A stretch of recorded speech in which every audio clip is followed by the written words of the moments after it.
If you like audiobooks or audio shows, check out a free trial of Audible. Just click the link in the description. Welcome to Mindshock.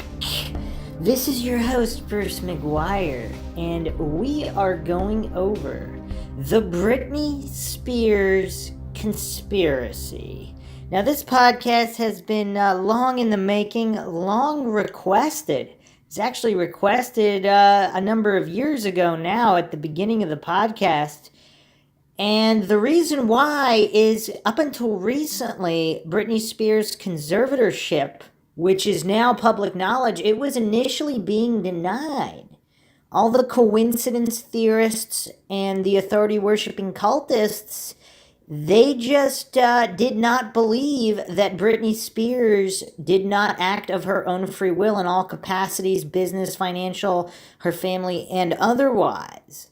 Obviously, it's all known now, and the coincidence theorists pretend that they never denied and they never made fun of this conspiracy, but it indeed was a widespread conspiracy, and it goes pretty deep. I mean, the Britney Spears conspiracies go into human cloning, CIA Illuminati projects, all of these things that a lot of pop stars are subjected to in terms of wacky out there conspiracy theories. But this is Mindshock, and we have to objectively, neutrally, scientifically, logically examine all of the theories, and that's what's on the agenda tonight.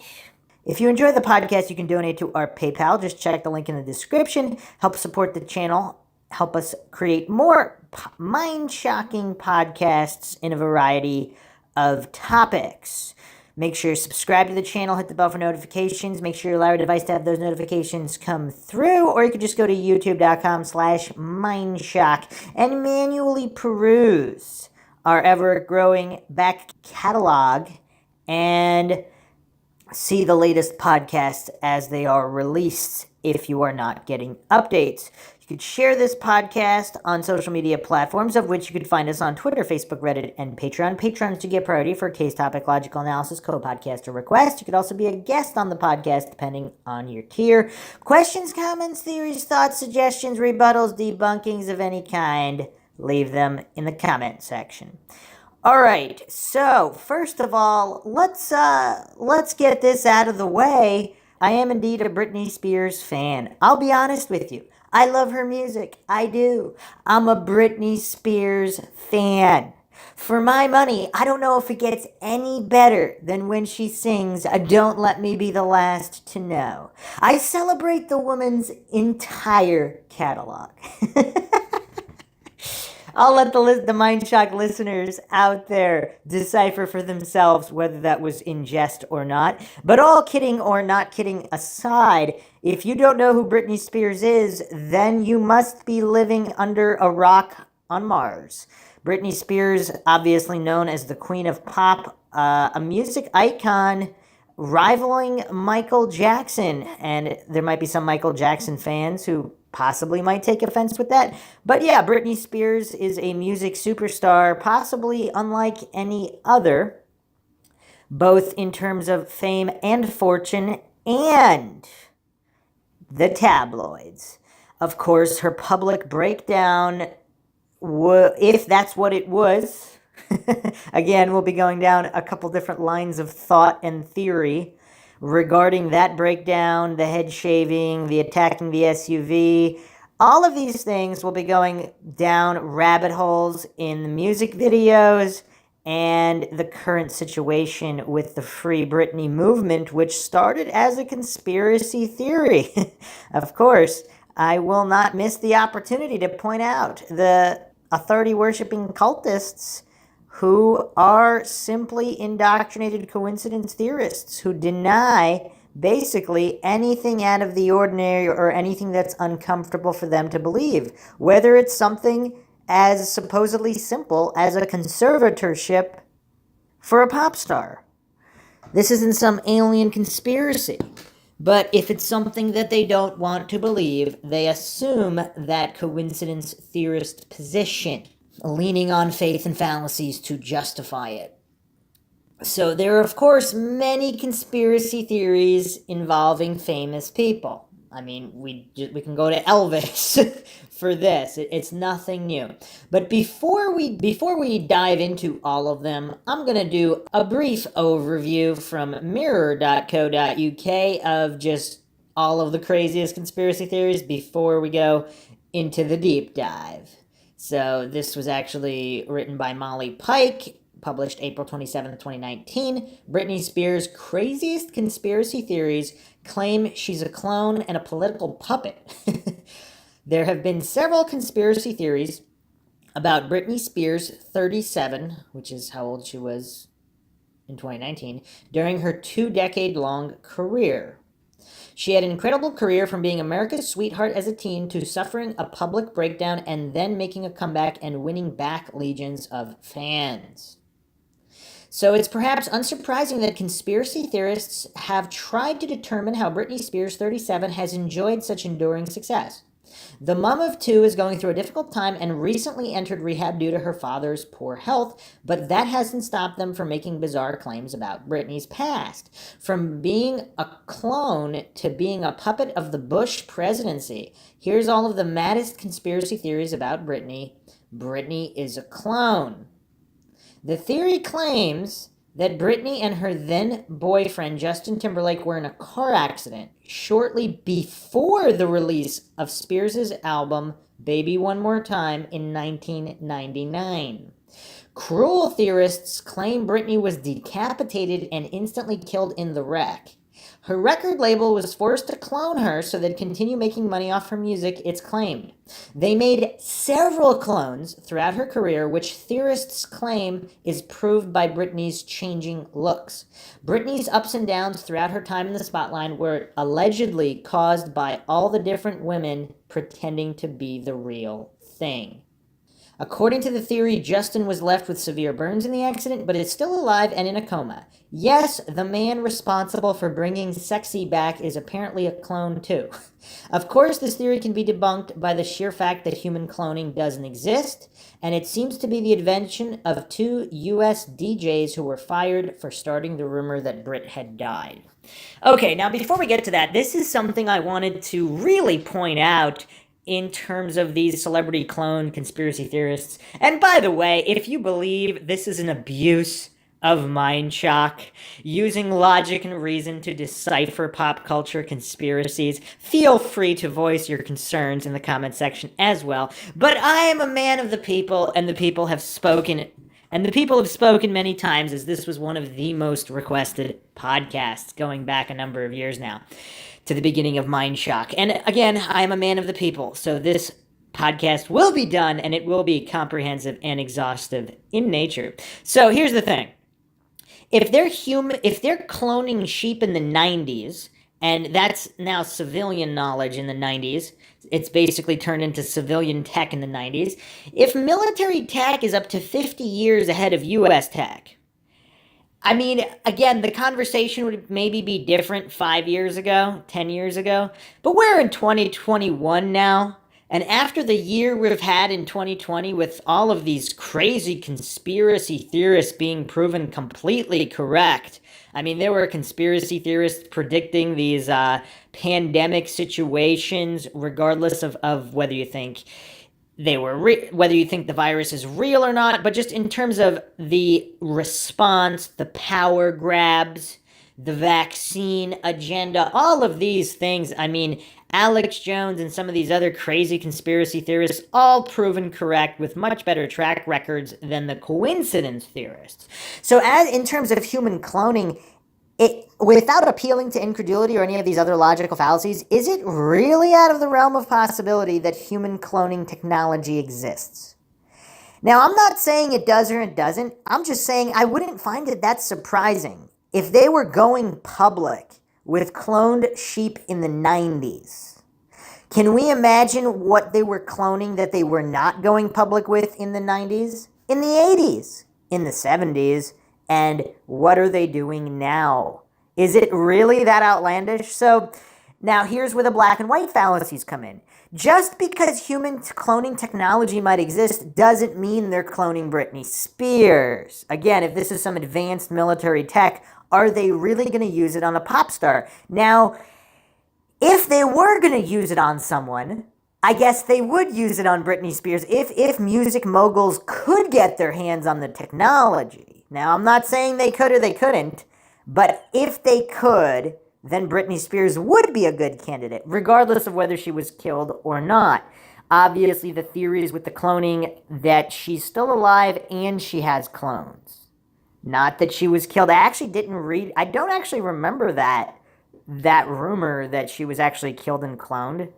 Obviously, the rumors are that she was cloned, just like all these other celebrities. I mean, there's a lot of theories about Eminem being cloned. That doesn't mean he was killed. That doesn't mean he's dead, although we don't know if he is or he isn't, if that conspiracy is true. Again, this is Mindshock, where the only thing we know for sure is that we don't know anything for sure. Continuing on here with the article, Britney was a puppet for the Bush administration. Britney said she completely trusted the president. Another conspiracy theory claims that Britney was used as a puppet by George Bush during his U.S. presidency. It's claimed that she helped drum up support for the invasion of Iraq due to her huge popularity. When asked about the war, Britney told an interviewer at the time, "Honestly, I think we should trust our president in every decision that he makes, and we should just support that and be faithful to what happens." When asked if she trusted Bush, she responded, "Yes, I do." Now, what's weird about that is, especially, or possibly not weird about that, is before the internet was as big as it is today, or even in, let's say, the post-2000, to post-2010, so before 2010 or so, I mean, when did the internet really explode? I mean, people had internet before 2010, 2011, but it wasn't everybody. It was a much smaller percentage of the population. It's not like today. I believe like maybe 2016, 2017, at that point, the internet was absolutely everywhere. In 2000, 2004, 2008 even, it was not absolutely everywhere at every time with the plethora of information and topics being discussed that are discussed now. Now it's literally everyone and everything. Up to 2010 even or so, that was not the situation. Particularly just even the culture going from the 90s to the early 2000s, even though the internet existed, it was not mainstream per se. People still mostly watched the Idiot Box to get their information. The radio is, of course, much bigger than it is today, even though radio is not completely dead today. But it was still a lot bigger back then. And we'll be getting into that as well. I will address one other issue here, which is Operation Mockingbird. So, So this is basically the infiltration of the media by the CIA per se for the purpose of propaganda. Now, there's a whole bunch of variants to Operation Mockingbird. I'll probably be doing a dedicated podcast on this with JR, but here's what Wikipedia says about it, and then we'll get into a little bit more here just to set the stage for Britney Spears' pop music and all of the Illuminati symbolism allegedly present in pop music videos, and all of these things, and that has been for quite some time.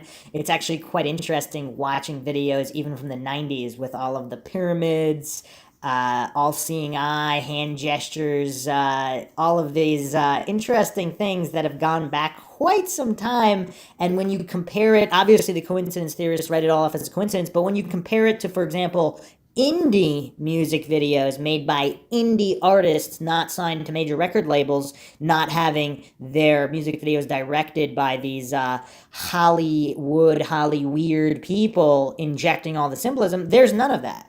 So if it was all coincidental, you would expect to see all this same symbolism in indie music videos, and on the indie scene, obviously you don't see that. So anyway, Operation Mockingbird, on Wikipedia, it says it's an alleged large-scale program of the U.S. Central Intelligence Agency, but this was already admitted and declassified, so it's very telling that Wikipedia still throws the word alleged in there when this is all, at this point, it's all public knowledge and admitted. But anyway, began in the early years of the Cold War and attempted to manipulate news media for propaganda purposes. So they also state they attempted to, not that they actually did. Obviously they did.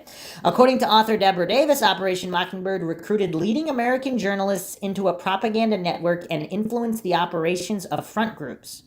CIA support of front groups was exposed when a 1967 Ramparts magazine article reported that the National Student Association received funding from the CIA.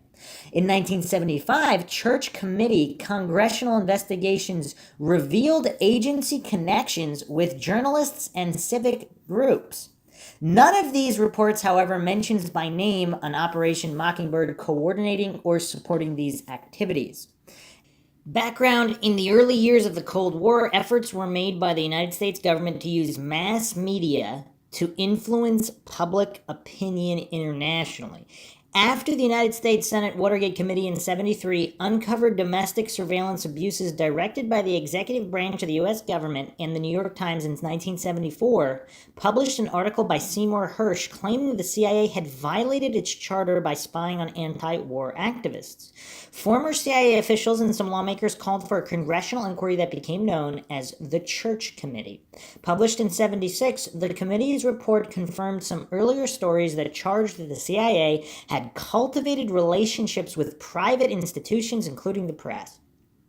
Without identifying individuals by name, the Church Committee stated that it found 50 journalists who had official but secret relationships with the CIA. In 1977, Rolling Stone magazine article stated the CIA and the media. Reporter Carl Bernstein expanded upon the Church Committee's report and said that around 400 press members were considered assets by the CIA. In The Rising Clamor, The American Press, the CIA, and the Cold War, David P. Hadley wrote that the continued lack of specific details provided by the Church Committee and Bernstein's expose proved a breeding ground for some outlandish claims regarding CIA and the press. As an example, he offered unsourced claims by reporter Deborah Davis. Davis asserted in her 1979 biography of Katharine Graham, owner of the Washington Post, Catherine the Great, that the CIA ran an Operation Mockingbird during this time. Davis wrote that the Prague-based International Organization of Journalists, the IOJ, received money from Moscow and controlled reporters on every major newspaper in Europe, disseminating stories that promoted the communist cause. And that Frank Wisner, director of the Office of Policy Coordination, a covert operations unit created in 1948 by the U.S. National Security Council, had created Operation Mockingbird in response to the IOJ recruiting Phil Graham from the Washington Post to run the project within the industry. According to Davis, by the early 1950s, Wisner owned respected members of the New York Times, Newsweek, CBS, and other communications vehicles. Davis wrote that after Cord Meyer joined the CIA in 1951, he became Operation Mockingbird's principal operative. Neither the Church Committee or any of the investigations that followed it find there was such an operation as described by Davis. And if there was, would they find it? And if they did find it, would they make that public? Hadley summarized, Mockingbird, as described by Davis, has remained a stubbornly persistent theory, and added the Davis-Mockingbird theory that the CIA operated a deliberate and systematic program of widespread manipulation of the U.S. media does not appear to be grounded in reality, but that should not disguise the active role the CIA played in influencing the domestic press's output. Now, what kind of statement is that? I mean, you're basically talking to both sides of your mouth there. So, would it really be that surprising that the CIA would control the media and Hollywood? It really wouldn't be that shocking. I mean, I'm not sure how far the coincidence theorists are willing to dig in and deny any and all possibilities of this going on, but there is just so much evidence. And what I will address next is this quote that the coincidence theorists pretend was debunked, again, in standard faith-based scientism, authority worship, cult behavior, which is all they have since they don't have actual facts. We'll know our disinformation program is complete when everything the American public believes is false. This was attributed to William Casey, CIA director. And there was an old meme that had the CIA floor logo with this quote, and it says, "Read it again, let it sink in good and hard." So Of course, all of the coincidence theorists got instantly triggered because how would the corrupt profiteers have allowed that? That couldn't have been said. So it has to be just crazy QAnon type people that are propagating that. Well, here's the thing.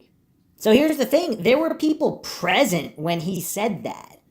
This is one such person. I am the source for this quote, which was indeed said by CIA Director William Casey at an early February 1981 meeting of the newly elected President Reagan with his new cabinet secretaries to report to him what they had learned about their agencies in the first couple weeks of the administration. The meeting was in the Roosevelt Room in the West Wing of the White House, not far from the Cabinet Room. I was present at the meeting as assistant to the Chief Domestic Policy Advisor to the President. And this is Barbara Honegger with her personal account online who has verified this information. So she was an assistant to the Chief Domestic Policy Advisor to the President. Casey first told Reagan that he had been astonished to discover that over 80% of the intelligence that the analysis side of the CIA produced was based on open public sources like newspapers and magazines. As he did to all the other secretaries of their departments and agencies, Reagan asked what he saw as the goal of the CIA, to which he replied with this quote, which I recorded in my notes of the meeting as he said it. Shortly thereafter, I told senior White House correspondent Sarah McClendon, who was a close friend and colleague, who in turn made it public. And there were several legislative aides to senators who also backed her story and vouched for her honesty. So that just goes to show on how coincidence theorists just pretend it's all fake without knowing. And again, I'm not saying you should have believed that meme when you saw it. I'm saying if you weren't in that meeting, you don't know if it's true or not. So pretending it's just silly nonsense, I mean, that's a staple of coincidence theorists, obviously, because they're kind of allergic to logic and reason. But that's just a very, very interesting quote. I'll read it one more time before we get back to Britney Spears. We'll know our disinformation program is complete when everything the American public believes is false, said by William Casey on the mission of what are the goals of the CIA, corroborated by people present at that meeting with Reagan and other individuals as well. Okay, so I'm going to lay the stage a little bit more with mainstream sources now, because if you're a coincidence theorist and that triggered you really, really hard, I'll do a little bit more mainstream sources. We'll go theatlantic.com, How the CIA Hoodwinked Hollywood by Nicholas Show, July 14th, 2016. Since its inception, the agency has wooed filmmakers, producers, and actors in order to present a rosy portrait of its operations to the American public. The CIA has a long history of spooking the news, dating back to its early days when the legendary spy master Allen Dulles and his top staff drank and dined regularly with the press elite of New York and Washington, and the agency boasted hundreds of U.S. and foreign journalists as paid and unpaid assets. In 1977, after the systematic media manipulation was publicly exposed by congressional investigations, the CIA created an Office of Public Affairs that was tasked with guiding press coverage of intelligence matters in a more transparent fashion. And of course, there'd be no need for this office if these Operation Mockingbird claims were false. So the agency insists that it no longer maintains a stable of friendly American journalists. Yeah, I mean, obviously everybody should trust them. I mean, look at their track record. And that its effort to influence the press are much more above board. But in truth, the intelligence empire's efforts to manufacture the truth and mold public opinion are more vast and varied than ever before. One of its foremost assets, Hollywood. The agency has established a very active spin machine in the heart of the entertainment capital, which works strenuously to make sure the cloak and dagger world is presented in heroic terms. Since the mid-90s, but especially after 9/11, American screenwriters, directors, and producers have traded positive portrayal of the spy profession in film or television projects for special access and favors at CIA headquarters. Ever since its inception in 1947, the CIA has been covertly working with Hollywood. I'll say that one again. Ever since its inception in 1947, the CIA has been covertly working with Hollywood. But it wasn't until the mid-90s that the agency formally hired an entertainment industry liaison and began openly courting favorable treatment in films and television. During the Clinton presidency, the CIA took its Hollywood strategy to a new level, trying to take more control of its own myth-making. In 96, the CIA hired one of its veteran clandestine officers, Chase Brandon, to work directly with Hollywood studios and production companies to upgrade its image. We've always been portrayed erroneously as evil and Machiavellian. Erroneously? Is that what you would expect a CIA asset to say if it was true? Brandon later told The Guardian, "It took us a long time to support projects that portray us in the light we want to be seen." And that's a very, very interesting way to say that. Not the truth, but the light in which we want to be seen.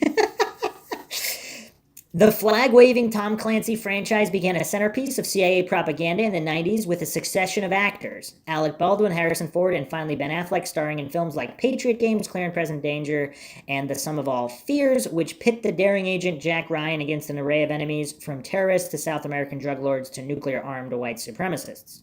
The long relationship between Affleck, a prominent Hollywood liberal, and Langley seems particularly perplexing, but the mutual admiration has paid off handsomely for all concerned. According to The Guardian, during the production of The Sum of All Fears, the 2002 Clancy thriller starring Affleck, the agency was happy to bring its makers to Langley for a personal tour of headquarters and to offer the star access to agency analysts. When filming began, CIA liaison Brandon was on set to advise. Brandon, the CIA's man in Hollywood, was also a frequent presence on the set of Alias, the TV espionage series starring Affleck's then-wife, Jennifer Garner. The series, which debuted in September 2001, reflected the pervasive paranoia of the post-9/11 era, that climate of permanent anxiety so beloved by national security agencies. Created by the Hollywood powerhouse J.J. Abrams, who would go on to reboot the Star Trek and Star Wars franchises, the show featured Garner as Sidney Bristow, a CIA undercover agent who infiltrated a global conspiracy. In March 2004, the CIA announced that Garner, reflecting the growing merger between Langley and Hollywood, had filmed a recruitment video for the agency. The video emphasizes the CIA's mission and its need for people with diverse backgrounds and foreign language skills. The agency's press release stated, "Miss Garner was excited to participate in the video after being asked by the Office of Public Affairs. The CIA's film industry liaison worked with the writers of Alias during the first season to educate them on fundamental tradecraft. Although the show Alias is fictional, the character Jennifer Garner embodies the integrity, patriotism, and intelligence the CIA looks for in its officers." As Hollywood became increasingly embedded with Langley following 9/11, CIA employees often saw their public affairs colleagues giving various celebrities personalized tours of the headquarters. "I can't tell you how many times this happened," recalled the former CIA officer John Kiriakou. "He would regularly bump into a parade of Hollywood types, including Harrison Ford and Ben Affleck. He often wondered why these actors were allowed to walk around a top-secret facility. Because he's going to be playing a CIA guy in a movie, that's the criteria now? You just have to be a friend of the agency and you can come in and walk around? In the meantime, people who are undercover are having to walk through the halls with their hands over their faces because these people aren't cleared. It's insane."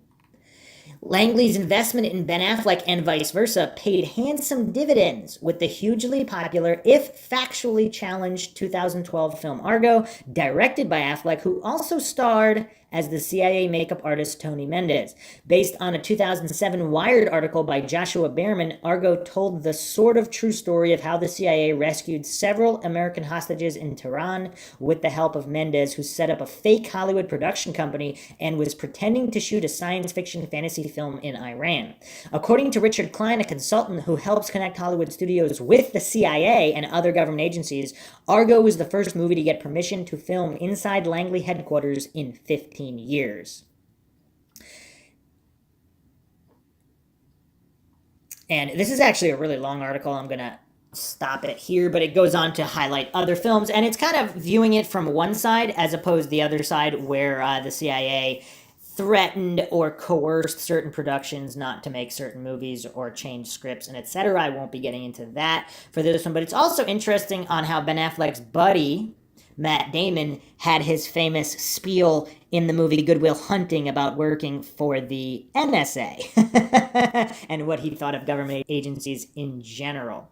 But here's what I'm going to address in terms of the other way around with CIA nefarious influences in Hollywood. This was actually posted on spyculture.com. The CIA in Hollywood, no author listed. Tricia Jenkins' The CIA in Hollywood was one of the books that inspired me to start this site, and the recently published second edition expands considerably on the original.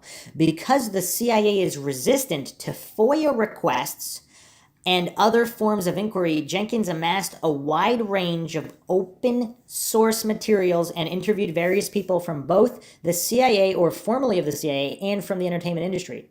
The result is an extremely accessible book on how the CIA operates in the film and TV industries, and a very well-researched academic textbook. For researchers, spy enthusiasts, and fans of the curious, The CIA in Hollywood is not only an important tome, but also an intriguing and at times disturbing read. A Brief History of the CIA in Hollywood. Jenkins' work primarily focuses on the recent and modern-day relationship, presumably due to the profound lack of books on the topic. However, a brief history is necessary to understand her discoveries and analysis. The CIA began getting involved in the entertainment industry from its inception, but usually on an ad hoc basis without any obvious overall strategy. Early forays included Animal Farm, produced by a British animation house to ensure maximum deniability, and The Quiet American, which was produced with some degree of official cooperation from the CIA. And Animal Farm is indeed very, very dark. We won't get into that, but that is bizarre with its occult symbolism and all of that, and things of that nature. However, until The Bay of Pigs, the CIA largely eschewed approaches from the industry, denying requests for involvement in various productions, writing themselves out of films, and even using CBS to prevent a TV show being made by a rival company. Another curious incident occurred at a meeting at the Pentagon in 1953, where William Godell, the deputy assistant to the Secretary of Defense Special Operations, mentioned that CIA officer Tracy Barnes has MGM people making a movie out on the West Coast. CIA Deputy Director for Plans Frank Wisner wrote a memo to Godell denying this and saying that Barnes was simply sharing footage with the producers that might be included in the final movie, and that the CIA were categorically not having MGM make a film. This illustrates the paranoia of the early CIA regarding even internal rumors of their involvement in Hollywood. It was not until after the failed Bay of Pigs invasion that the CIA became a topic of public conversation and widespread reporting and criticism, and at this point they began opening up somewhat. It would be another decade before a movie crew would be allowed to film at CIA headquarters in Langley for Scorpio, and another 30 years before the agency established their entertainment liaison office. During this period, numerous films featuring the CIA were released, mostly depicting the agency as either morally corrupt, engaging in assassinations, blackmail, and other extremely illegal activities. Would that be accurate or not? Or just incompetent, failing to recognize the importance of information, making ludicrous errors in judgment, and so on. Would that also be accurate?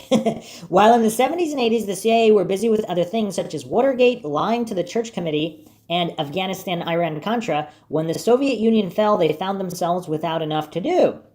Senator Patrick Moynihan introduced two bills calling for the abolition of the CIA in 91 and 95. And there was, for the first time in its history, a serious discussion about whether the CIA was necessary. In part as a response to this, but also as a response to the classic Hollywood depiction of the agency, the CIA established their Entertainment Liaison Office in 1996. It goes on to talk about Chase Brandon and all these other things that we talked about. So there's clearly a relationship between the CIA and Hollywood, the entertainment industry. And I'm gonna go over one more article. This is from SputnikNews.com, Sputnik International, for a little bit more of an objective viewpoint. Documents expose how U.S. government uses Hollywood to promote and propagandize. A vast swath of documents revealing the extent of U.S. government influence in Hollywood, including editing scripts and blocking critical movies from ever being made, have been unearthed, indicating U.S. officials have been covertly helping produce at least 800 major movies and 1,000 TV shows since 1910. The files were uncovered by Tom Secker, an independent researcher, and Dr. Matthew Alford, a teaching fellow at the University of Bath, after diligent trawling of over 4,000 U.S. military and intelligence documents obtained under the Freedom of Information Act. They form the basis of the duo's book, National Security Cinema. Among the trove are official diary reports from assorted military entertainment liaison offices, documents from the Department of Defense and Central Intelligence Agency on changes made to film scripts, production assistant agreements signed between military officials and film producers, and internal government communications about the entertainment industry. So the Pentagon was actually involved in the U.S. film industry going back to the 1910s. So, and then of course the OSS, the precursor to the CIA. All of this information was also covered on independent.co.uk. So these are mainstream sources that all pretty much prove the interest of the CIA and the U.S. government in Hollywood and the entertainment industry. So now that we've laid that groundwork, so hopefully some of the coincidence theorists listening can stop whining about unproven allegations and things of that nature. They can check these references for that. So would it be out of the realm of possibility that Britney Spears or some of these other major stars were either paid off or heavily suggested to back U.S. presidents or certain political ideologies? I guess not. So that was a long circle around from Britney Spears and George Bush, but also the sentiment at the time. Again, this is pre-widespread use of the internet. More people trusted the government and the president than they do these days. So that could have also been innocent, of course. Okay, Britney is being imprisoned by her dad. Fans have launched the campaign Free Britney after rumors were started that she was forced into rehab against her will. It was reported that Britney had checked into a health facility after her 66-year-old father, Jamie, underwent corrective surgery on his intestines and colon following a life-threatening rupture. Britney's father continues to act as her conservator after a court decided in 2008 that the pop star lacked the ability to make decisions for herself. She was forced to deny that she'd been imprisoned against her will, saying, "My situation is unique, but I promise I'm doing what's best at this moment. You may not know this about me, but I am strong and stand up for what I want. Your love and dedication is amazing, but what I need right now is a little bit of privacy to deal with all the hard things that life is throwing my way." Now, does that sound like a prepared statement or what? Keep in mind, at the time, this conservatorship was considered a conspiracy theory. I can't reiterate that because, again, just a couple years ago, when it was first suggested, when it was first requested on Mindshock, the sentiment was that you'd be kind of crazy for believing that there's some kind of conservatorship for Britney. Of course, she either agreed to it or this was something that was not conspiratorial in any fashion. So those are the generic theories we'll be approaching. So obviously we have to go into Britney Spears' background. And of course we have music producers and managers that are all intertwined in the entertainment elite of Hollywood with of course their own government connections. I'll be doing the quick rundown on Wikipedia. Britney Jean Spears, born December 2nd, 1981, is an American singer, songwriter, dancer, actress. She is credited with influencing the revival of teen pop during the late 90s and early 2000s, for which she is referred to as the Princess of Pop. After appearing in stage productions and television series, Spears signed with Jive Records in 97 at age 15.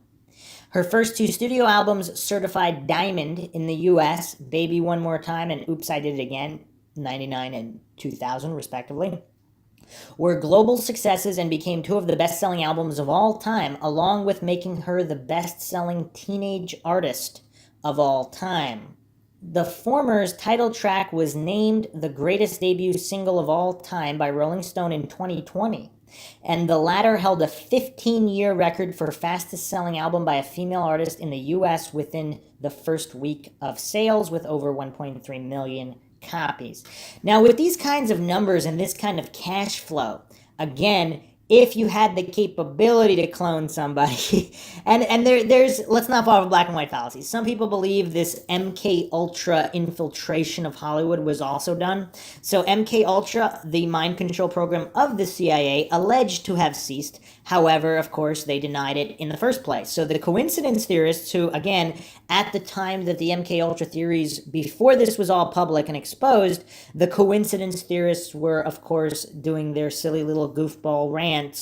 Oh, there's no way the government would do mind control experiments on the citizens. So it's really, really funny to see how the coincidence theorists have to do all this mental gymnastics and then pretend they never denied it once it goes public, and then they just repeat the process with the new conspiracy theories where they pretend that they can obviously not be valid under any circumstance. But would it behoove government interests to have control of highly influential individuals in the music and movie industries? I mean, that's a no-brainer. Do I even have to answer that question? Spears adopted more mature and provocative themes and aesthetics for her next two studio albums, Britney 2001 and In the Zone 2003, and made her feature film debut in a starring role in Crossroads 2002. And how people didn't win some Academy Awards for that film, I still do not know. She became the executive producer of her fifth studio album, Blackout 2007, which is often critically referred to as her best work. And I'll be getting into a few mind shocks on what happened between In the Zone and Blackout. And that is, of course, the subject of many a conspiracy, but one step at a time. Due to a series of highly publicized personal struggles, promotion for the album was limited, and she was later involuntarily placed in a conservatorship. Since then, she released the chart-topping albums Circus 2008 and Femme Fatale 2011, the latter of which became her most successful era of singles in the U.S. charts. She embarked on a 4-year concert residency, Britney Piece of Me, at Planet Hollywood Resort and Casino in Las Vegas to promote her next two albums, Britney Jean 2013 and Glory 2016. Since 2019, Spears has been involved in a legal dispute over her conservatorship. So, and yeah, it's around 2019 when the coincidence theorists had to kind of pretend they never denied any issues with this conservatorship, because now, of course, it is public knowledge and the so-called Free Britney movement is picking up steam. It's actually trending right now on Twitter. We're now February 2021. Spears has scored 6 #1 albums on the Billboard 200. She has also 4 solo #1 singles on the U.S. Billboard Hot 100, Baby One More Time, Womanizer 3, and Hold It Against Me. As a featured artist, the S&M remix also topped the Billboard chart. Other singles, Oops, I Did It Again, Toxic, and Scream and Shout, topped the charts in most countries. With 3 in 2009 and Hold It Against Me in 2011, she became the second artist after Mariah Carey in the Hot 100's history to debut at #1 with 2 or more songs.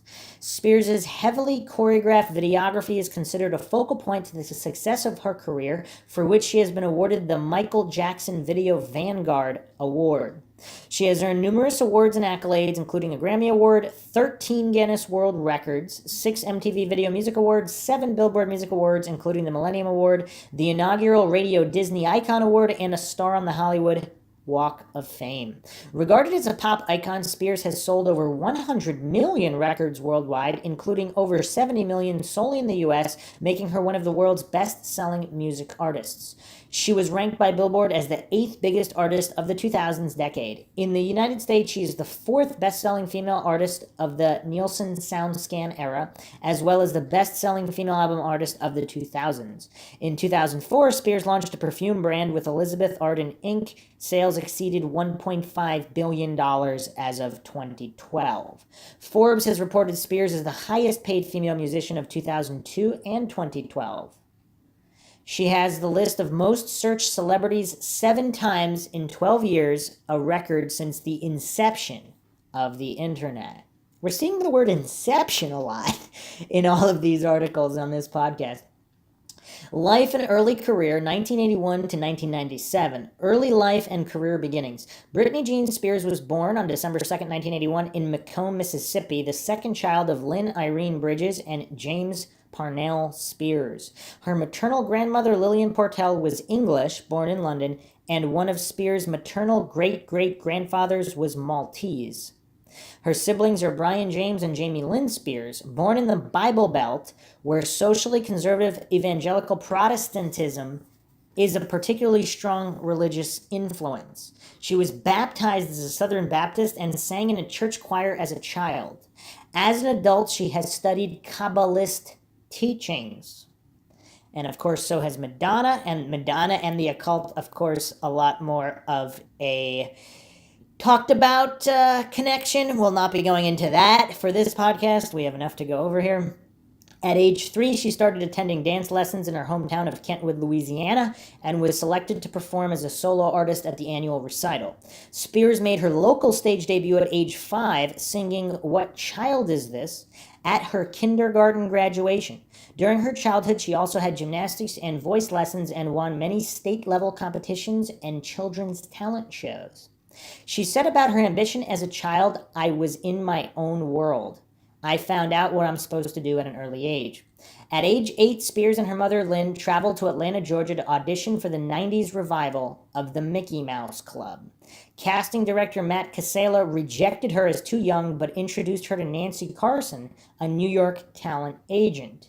Carson was impressed with Spears' singing and suggested enrolling her at the Professional Performing Arts School shortly after Lynn and her daughters moved to a sublet apartment in New York. Spears was hired for her first professional role as the understudy for the lead role of Tina Denmark in the off-Broadway musical Ruthless. She also appeared as a contestant on the popular television show Star Search and was cast in a number of commercials.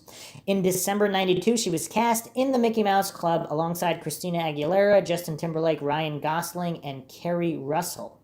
After the show was canceled in 1996, she returned to Mississippi and enrolled at Macomb's Park Lane Academy. Although she made friends with most of her classmates, she compared the school to the opening scene in Clueless with all the cliques. "I was so bored. I was the point guard on the basketball team. I had my boyfriend and I went to homecoming and Christmas formal, but I wanted more." In June 97, Spears was in talks with manager Lou Pearlman to join the female pop group Innocence, with an S. Lynn asked family friend and entertainment lawyer Larry Rudolph for his opinion and submitted a tape of Spears singing over a Whitney Houston karaoke song along with some pictures. Rudolph decided that he wanted to pitch her to the record labels, for which she needed a professional demo made. He sent Spears an unused song of Toni Braxton. She rehearsed for a week and recorded her vocals in a studio with a sound engineer. Spears traveled to New York with the demo and met with executives from 4 labels, returning to Kentwood the same day. 3 of the labels rejected her, saying that the audiences wanted pop bands such as the Backstreet Boys and the Spice Girls, and there wasn't gonna be another Madonna, another Debbie Gibson, or another Tiffany. Tiffany, that's an 80s throwback. 2 weeks later, executives from Jive Records returned calls to Rudolph. Senior Vice President of A&R Jeff Fenster said about Spears' audition that it's very rare to hear someone that age who can deliver emotional content and commercial appeal. For any artist, the motivation, the eye of the tiger, is extremely important, and Britney had that. Spears sang Houston's I Have Nothing for the executives and was subsequently signed to the label. They appointed her to work with producer Eric Foster White for a month, who reportedly shaped her voice from lower and less poppy delivery to distinctively unmistakable Britney. After hearing the recorded material, President Clive Calder ordered a full album.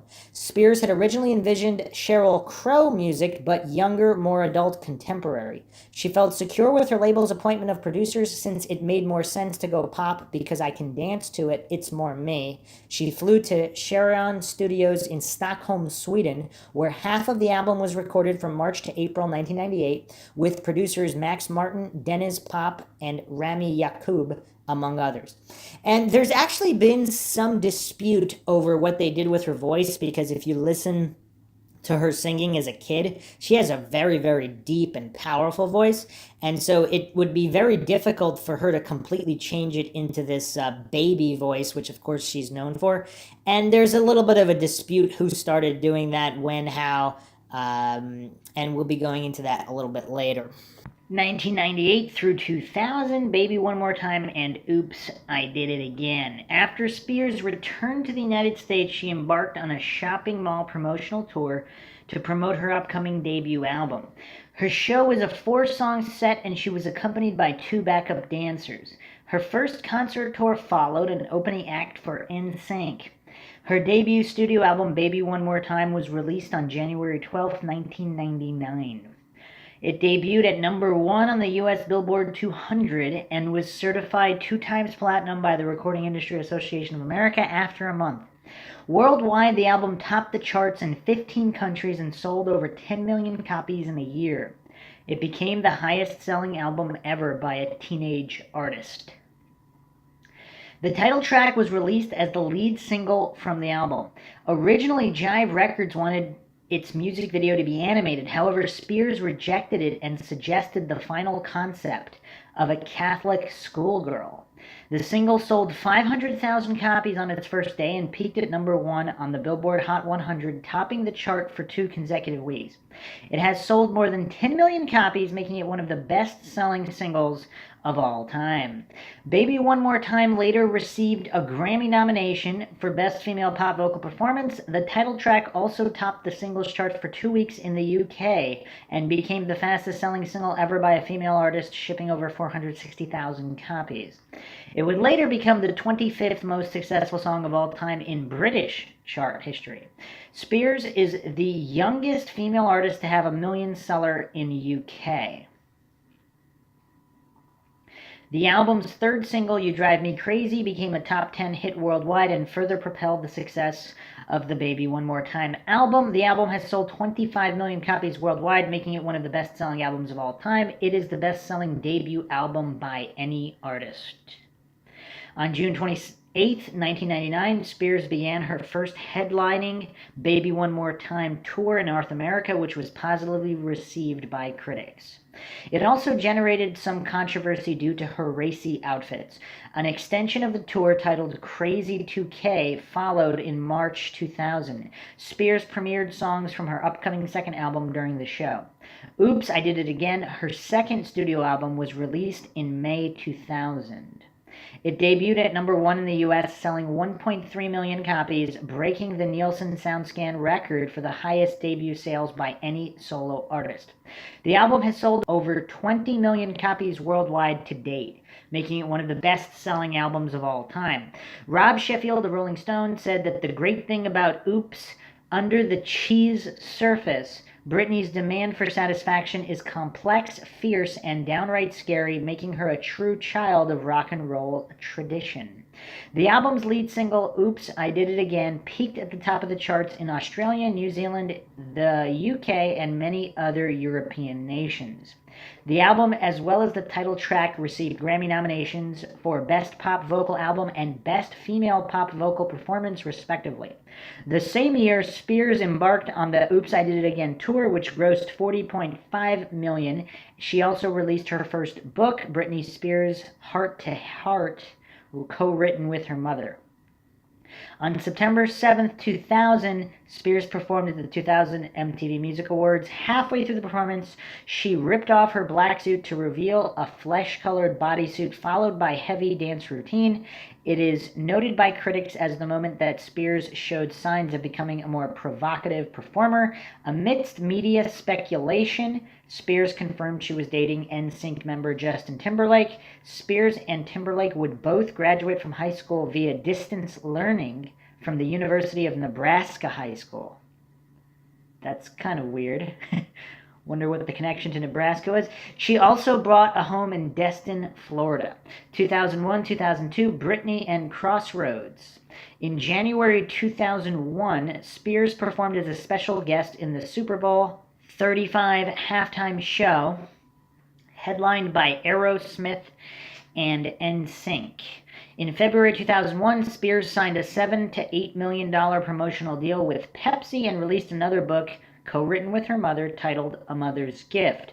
Her self-titled third studio album, Britney, was released in November 2001. While on tour, she felt inspired by hip-hop artists such as Jay-Z and the Neptunes and wanted to create a record with a funkier sound.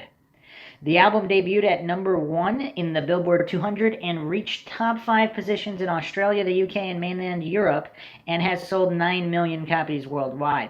Stephen Thomas Erlewine of AllMusic called Britney the record where she strives to deepen her persona, making it more adult while still recognizably Britney. It sounds like the work of a star who has now found and refined her voice, resulting in her best record yet. The album was honored with 2 Grammy nominations, Best Pop Vocal Album and Best Female Pop Vocal Performance for Overprotected, and was listed in 2008 as one of Entertainment Weekly's 100 best albums from the past 25 years. The album's first single, I'm a Slave for You, became a top 10 hit worldwide. Spears' performance of the single at the 2001 MTV Video Music Awards featured a caged tiger wrangled by Bhagavan Antle and a large albino python draped over her shoulders. It was harshly received by animal rights organization PETA, P-E-T-A, who claimed the animals were mistreated and scrapped plans for the anti-fur billboard that was to feature Spears. Jocelyn Venna of MTV summarized Spears' performance at the ceremony, saying, "Draping herself in a white python and slithering around a steamy garden setting, surrounded by dancers in zebra and tiger outfits, Spears created one of the most striking visuals in the 27-year history of the show." To support the album, Spears embarked on the Dream Within a Dream tour. The show was critically praised for its technical innovation, the piece de resistance being a water screen that pumped 2 tons of water into the stage. The tour grossed $43.7 million, becoming the second highest grossing tour of 2002 by a female artist, behind Cher's Farewell Tour. Her career success was highlighted by Forbes in 2002 as Spears was ranked the world's most powerful celebrity. Interesting. Spears also landed her first starring role in Crossroads, released in February 2000. Although the film was largely panned, critics praised Spears' acting, and the film was a box office success. Crossroads, which had a $12 million budget, went on to gross over $61.1 million worldwide. In June 2002, Spears opened her first restaurant, Nyla, in New York City, but terminated her relationship in November, citing mismanagement and management's failure to keep her fully apprised. In July 2002, Spears announced she would take a 6-month break from her career. However, she went back into the studio in November to record her new album. Spears' relationship with Justin Timberlake ended after 3 years. In December 2002, Timberlake released the song Cry Me a River as the second single from the solo debut album. The music video featured a Spears lookalike and fueled the rumors that she had been unfaithful to him. As a response, Spears wrote the ballad Every Time with her backing vocalist and friend Annette Artani. The same year, Limp Bizkit frontman Fred Durst said that he was in a relationship with Spears. However, Spears denied Durst's claims. In a 2009 interview, he explained that, "I guess at the time it was taboo for a guy like me to be associated with a gal like her." So this isn't a gossip podcast, so I'm not going to really get into the exact breakup details. I'm sure all the Britney Spears fans already know them. What's interesting is neither one of them, I think, officially confirmed exactly what happened. I guess they had some kind of agreement not to disclose that and feed the tabloid fodder. But what's curious is that former Michael Jackson accuser and flip-flopper on that. He originally defended Michael Jackson, then he said that Michael Jackson abused him. Wade Robson, apparently that's who Justin Timberlake thought Britney Spears was cheating on him with. Spears did not confirm or deny. And Robson's old girlfriend said that he was pursuing Britney Spears, but I don't know if there was any official corroboration on that. And Robson, of course, is a music video choreographer working with a lot of big pop stars. And so in the media, basically, Britney Spears was the one that was drugged through the mud, so to speak, as the cheater. And Justin Timberlake came out with the video Cry Me a River, supposedly about being cheated on by Britney Spears. And there's a Britney Spears lookalike in the video. Okay, so just to make that short, for the people who have done some serious digging, apparently there were sightings of Justin Timberlake with other random young women at clubs and such prior to the whole situation with Robson. So, is it possible they both cheated with each other, or Justin Timberlake was the only one cheating? I don't know. His interview with Barbara Walters is, of course, a little bit sketchy. For those that have seen that, he comes off as deceptive, of course. I'm not going to go through a big deep dive there, but again, let's not fall for black and white fallacies. Either or both could be true. However, there are, of course, timeline issues as Spears and Timberlake were seen together and even interviewed together after the alleged Robson situation. So, yeah, there's a lot of problematic and timeline issues regarding their split, but would Britney Spears be the type of person to call him out on cheating on her, or would she just never address that, regardless of whether she cheated herself or not? I don't know. I will leave that for the gossipers to discuss. Just wanted to address that quickly because this podcast is obviously not a hit piece on Britney Spears, and people seem to just take at face value certain information without considering all possibilities, especially when Spears has not officially gave her side of the story. 2003 to 2005, In the Zone and Marriages. In August 2003, Spears opened the MTV Video Music Awards with Christina Aguilera performing Like a Virgin. Halfway through, they were joined by Madonna, with whom they both kissed. The incident was highly publicized. In 2008, MTV listed the performance as the #1 opening moment in the history of MTV Video Music Awards, while Blender magazine cited it as one of the 25 sexiest music moments on television history. Spears released her 4th studio album, In the Zone, in November 2003. She assumed more creative control by writing and co-producing most of the material. Vibe called it a supremely confident dance record that also illustrates Spears' development as a songwriter. NPR listed the album as one of the top 50 most important recordings of the decade, adding that the decade's history of impeccably crafted pop is written on her body of work. In the Zone sold over 609,000 copies in the U.S. during its first week of availability in the U.S., debuting at the top of the charts, making Spears the first female artist in the SoundScan era to have her first 4 studio albums to debut at #1. It also debuted at the top of the charts in France and the top 10 in Belgium, Denmark, Sweden, and the Netherlands. In the Zone has sold 6 million copies worldwide. The album produced 4 singles: Me Against the Music, Another interesting, possible subliminal hinting at more going on behind the scenes with Britney Spears' career. A collaboration with Madonna, Toxic, which won Spears her first Grammy for Best Dance Recording, Every Time, and Outrageous. In January 2004, Spears married childhood friend Jason Allen Alexander at a Little White Wedding Chapel in Las Vegas, Nevada. The marriage was annulled 55 hours later following a petition to the court that stated Spears lacked understanding of her actions. In March 2004, she embarked on the Onyx Hotel tour in support of In the Zone. In June 2004, Spears fell and injured her left knee during the music video shoot for Outrageous. Spears underwent arthroscopic surgery. She was forced to remain 6 weeks with a thigh brace, followed by 8 to 12 weeks of rehabilitation, which caused the Onyx Hotel tour to be canceled. During 2004, Spears became involved in the Kabbalah Center through her friendship with Madonna. And cue the occult Illuminati connections.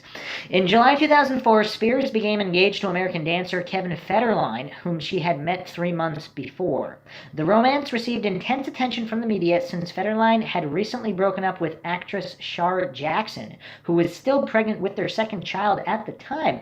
The stages of the relationship were chronicled in Spears' first reality TV show, Britney and Kevin Chaotic, which premiered on May 17, 2005 at UPN. Spears would later refer to the reality show in a 2013 interview as probably the worst thing I've done in my career.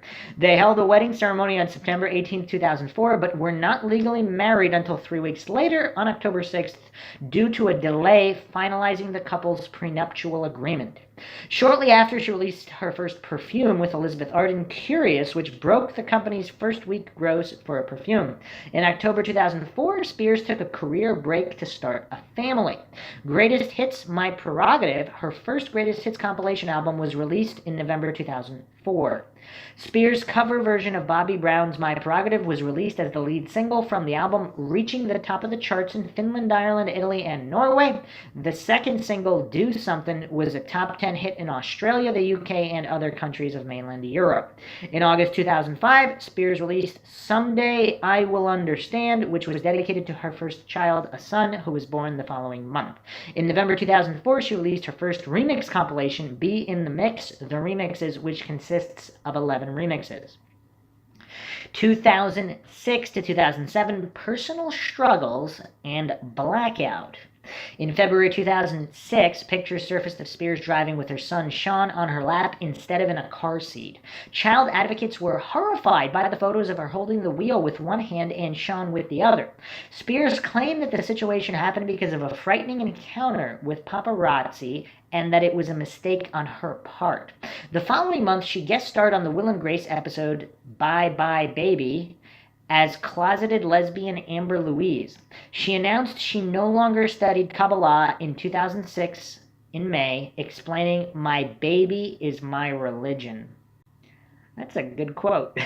In August 2006, Spears posed nude for the cover of Harper's Bazaar. The picture was compared to Demi Moore's August 91 Vanity Fair cover. In September 2006, she gave birth to her second child, a son. In November 2006, Spears filed for divorce from Federline, citing irreconcilable differences. Their divorce was finalized in July 2007 when the couple reached a global settlement and agreed to share joint custody of their sons. Spears' aunt, Sandra Bridges Covington, with whom she had been very close, died of ovarian cancer in January 2007. In February, Spears stayed in a drug rehabilitation facility in Antigua for less than a day. The following night, she shaved her head with electric clippers at a hair salon in Tarzana, Los Angeles. She admitted herself to other treatment facilities during the following weeks. Now, in this period in her life, there were a lot of after-the-fact rumors, of course, MK Ultra type breakdowns, and if you follow celebrity culture and all of this celebrity news, you have a lot of different celebrities. Amanda Bynes was also in the news a lot with alleged breakdowns of sorts. And those who point to some kind of Illuminati MK Ultra mind control experiments say that this typically happens due to those experiments or MK Ultra breaks in programming and things of that nature.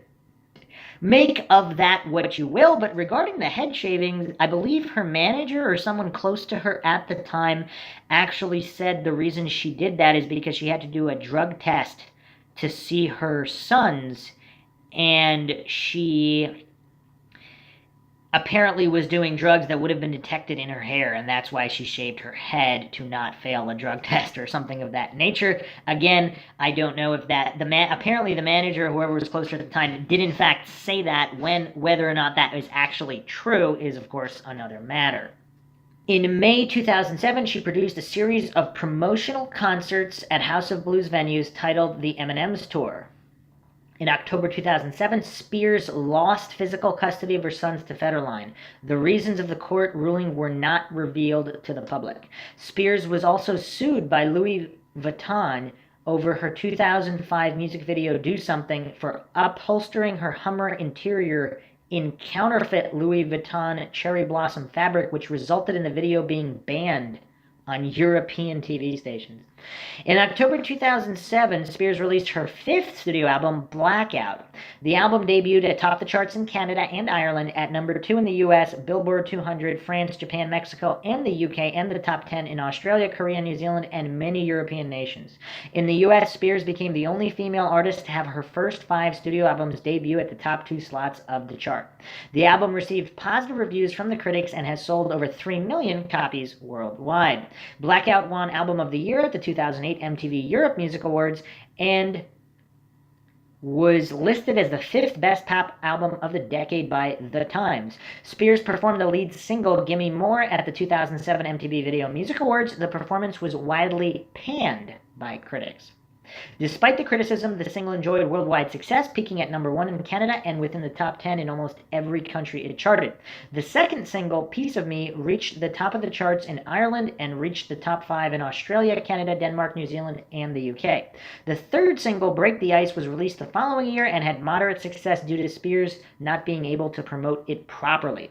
In December 2007, Spears began a relationship with paparazzo Adnan Ghalib. And that is another bizarre side story. 2008 to 2010, Conservatorship and Circus. In January 2008, Spears refused to relinquish custody of her sons to Federline's representatives. She was hospitalized at Cedars-Sinai Medical Center after police had arrived at her house, noted she appeared to be under the influence of an unidentified substance. The next day, Spears' visitation rights were suspended at an emergency court hearing, and Federline was given sole physical and legal custody of their children. She was committed to the psychiatric ward of Ronald Reagan UCLA Medical Center and put on a 5150 involuntary psychiatric hold under California state law. The court placed her under a conservatorship led by her father, Jamie Spears, and attorney Andrew Wallet. Wow. Would you hire an attorney named Andrew Wallet? And I wonder where his loyalties would lie, giving them complete control of her assets. She was released 5 days later. Man, that attorney's name is really Andrew Wallet. I mean, is this some kind of weird staged reality where those are the giveaways? I mean, that's a heck of a coincidence right there. They gave Andrew Wallet complete control of her assets. Huh. The following month, Spears guest starred on the show How I Met Your Mother, episode 10 Sessions, as receptionist Abby. She received positive reviews for her performance, as well as bringing the series its highest ratings ever. In July 2008, Spears regained some visitation rights after coming to an agreement with Federline and his counsel. In September 2008, Spears opened the MTV Video Music Awards with a pre-taped comedy sketch with Jonah Hill and an introduction speech. She won Best Female Video, Best Pop Video, and Video of the Year for Piece of Me. A 60-minute introspective documentary, Britney for the Record, was produced to chronicle Spears' return to the music industry. Directed by Phil Griffin, For the Record was shot in Beverly Hills, Hollywood, and New York City during the third quarter of 2008. The documentary was broadcast on MTV to 5.6 million viewers. For the 2 airings on the premiere night, it was the highest rating in its Sunday night time slot and in the network's history. In December 2008, Spears' 6th studio album, Circus, was released. It received positive reviews from critics and debuted at number 1 in Canada, Czech Republic, and the US. And within the top 10 in many European nations. In the US, Spears became the youngest female artist to have 5 albums debut at number 1, earning a place in the Guinness World Records. She also became the only act in the SoundScan era to have 4 albums debut with 500,000 or more copies sold. The album was one of the fastest-selling albums of the year and has sold 4 million copies worldwide. Its lead single, Womanizer, became Spears' first chart topper on the Billboard Hot 100 since Baby One More Time. The single also topped the charts in Belgium, Canada, Denmark, Finland, France, Norway, and Sweden. It was also nominated for the Grammy Award for Best Dance Recording. In January 2009, Spears and her father obtained a restraining order against her former manager, Sam Lutfi, ex-boyfriend Adnan Galib, and attorney John Eardley, all of whom had been claimed to conspire to gain control of Spears' affairs. Spears embarked on The Circus starring Britney Spears tour in March 2009. With a gross of US $131.8 million, it became the 5th highest grossing tour of the year. In November 2009, Spears released her second greatest hits album, The Singles Collection. The album's lead and only single 3 became her 3rd number 1 single in the US. In May 2010, Spears' representatives confirmed she was dating her agent, Jason Trawick, and that they had decided to end their professional relationship to focus on their personal relationship. Spears designed a limited edition clothing line for Candies, which was released in stores in July 2010. In September 2010, she made a cameo appearance on a Spears-themed tribute episode of the television series Glee, titled Britney Brittany, with an both spellings. The episode drew the series' highest ratings. 2011-2012, Femme Fatale, and The X Factor. In March 2011, Spears released her 7th studio album, Femme Fatale. The album peaked at number 1 in the US, Canada, and Australia, and peaked within the top 10 on nearly every other chart. Its peak in the US tied Spears with Mariah Carey and Janet Jackson for the 3rd most number 1s among women. It has sold 1 million copies in the US and has been certified platinum by RIAA. The album's lead single, Hold It Against Me, debuted atop the Billboard Hot 100, becoming Spears' 4th number 1 single on the chart and making her the 2nd artist in history to have 2 consecutive singles debut at number 1 after Mariah Carey. The second single, Till the World Ends, peaked at number 3 on Billboard Hot 100 in May, while the 3rd single, I Wanna Go, reached number 7 in August. Femme Fatale became Spears' first album in which 3 of its songs reached the top 10 of the chart. The 4th and final single, Criminal, was released in September 2011. The music video sparked controversy when British politicians criticized Spears for using replica guns while filming the video in a London area that had been badly affected by the 2011 England riots. Spears' management briefly responded, stating, "The video is a fantasy story featuring Britney's boyfriend Jason Trawick, which literally plays out the lyrics of a song written 3 years before the riots ever happened." In April 2011, Spears appeared in a remix of Rihanna's song S&M. It reached number 1 in the US later in the month, giving Spears her 5th number 1 on the chart. On Billboard's 2011 year-end list, Spears was ranked number 14 on the Artist of the Year, 32 on Billboard 200 Artists, and 10 on Billboard Hot 100 Artists. Spears co-wrote Whiplash, a song from the album When the Sun Goes Down, 2011, by Selena Gomez and The Scene. In June 2011, Spears embarked on the Femme Fatale tour. The first 10 dates of the tour grossed $6.2 million, landing the 55th spot on Pollstar's Top 100 North American Tours list for the halfway point of the year. This tour ended on December 10th, 2011 in Puerto Rico after 79 performances. A DVD of the tour was released in November 2011. August 2011, Spears received the Michael Jackson Video Vanguard Award at the 2011 MTV Video Music Awards. The next month, she released her second remix album, Be in the Mix, The Remixes Volume 2. In December 2011, Spears became engaged to her longtime boyfriend, Jason Trawick, who had formerly been her agent. Trawick gained legal control of Spears as his fiancé and became a co-conservator alongside her father in April 2012. In May 2012, Spears was hired to replace Nicole Scherzinger as a judge for the second season of the U.S. version of The X Factor, joining Simon Cowell, L.A. Reid, and fellow new judge Demi Lovato, who replaced Paula Abdul. With a reported salary of $15 million, she became the highest-paid judge on a singing competition series in television history. However, Katy Perry broke her record in 2018 after Perry was signed for a $25 million salary to serve as a judge on ABC's revival of American Idol. Spears mentored the teens category. Her final act, Carly Rose Sonnenklar, was named the runner-up of the season. Spears did not return for the show's third season. Spears appeared on the song Scream and Shout with will.i.am, which was released as the third single from his fourth studio album, Willpower. The song later became Spears' sixth #1 single on the UK singles chart and peaked at number 3 on US Billboard Hot 100. Scream and Shout was among the best-selling songs of 2012 and 2013, with denoting sales of over 8.1 million worldwide. The accompanying music video was the third most viewed video in 2013 on Vivo, despite the video being released in 2012. In December 2012, Forbes named her music's top-earning woman of 2012, with estimated earnings of $58 million. 2013 to 2015, Britney Jean and Britney Piece of Me. Spears began work on her 8th studio album, Britney Jean, in December 2012, and enlisted will.i.am as its executive producer in May 2013. In January 2013, Spears and Jason Trewick ended their engagement. Trewick was also removed as Spears' co-conservator, restoring her father as the sole conservator. Following the breakup, she began dating David Lucato in March. The couple split August 2014. During the production of Britney Jean, Spears recorded the song Ooh La La for the soundtrack of The Smurfs 2, which was released in June 2013. On September 17, 2013, she appeared on Good Morning America to announce her 2-year concert residency at Planet Hollywood Resort and Casino in Las Vegas, titled Britney Piece of Me. It began on December 27, 2013, and included a total of 100 shows throughout 2014 and 2015.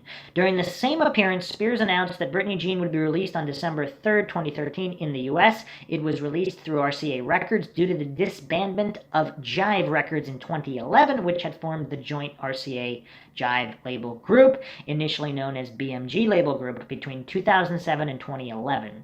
Britney Jean became Spears' final project under her original recording contract with Jive, which had guaranteed the release of 8 studio albums. The record received a low amount of promotion and had little commercial impact, reportedly due to time conflicts involving preparations for Britney Piece of Me. Upon its release, the record debuted at number 4 on the US Billboard 200 with first week sales of 107,000 copies, becoming her lowest peaking and lowest selling album in the US. Britney Jean debuted at number 34 on the UK albums chart, selling 12,959 copies in its first week. In doing so, it became Spears' lowest charting and lowest selling album in the country. Work Bitch was released as the single from Britney Jean on September 16, 2013, one day earlier than expected after being leaked online. It debuted and peaked at number 12 on the US Billboard Hot 100, making Spears' 31st entry on the chart and the 5th highest debut of her career on the chart, and her 7th in the top 20. It also marked Spears' 19th top 20 entry and overall her 23rd top 40 single. The song marked Spears' highest sale debut since her 2011 #1 single, Hold It Against Me. Work Bitch debuted and peaked at number 7 on the UK singles chart. The song also peaked within the top 10 charts in Brazil, Canada, France, Italy, Mexico, and Spain. The second single, Perfume, premiered on November 3, 2013, 2 days earlier than originally announced. It debuted and peaked at number 76 on the US Billboard Hot 100. In October 2013, she was featured as a guest vocalist on the song SMS Bangers by Miley Cyrus from the latter's 4th studio album, Bangers.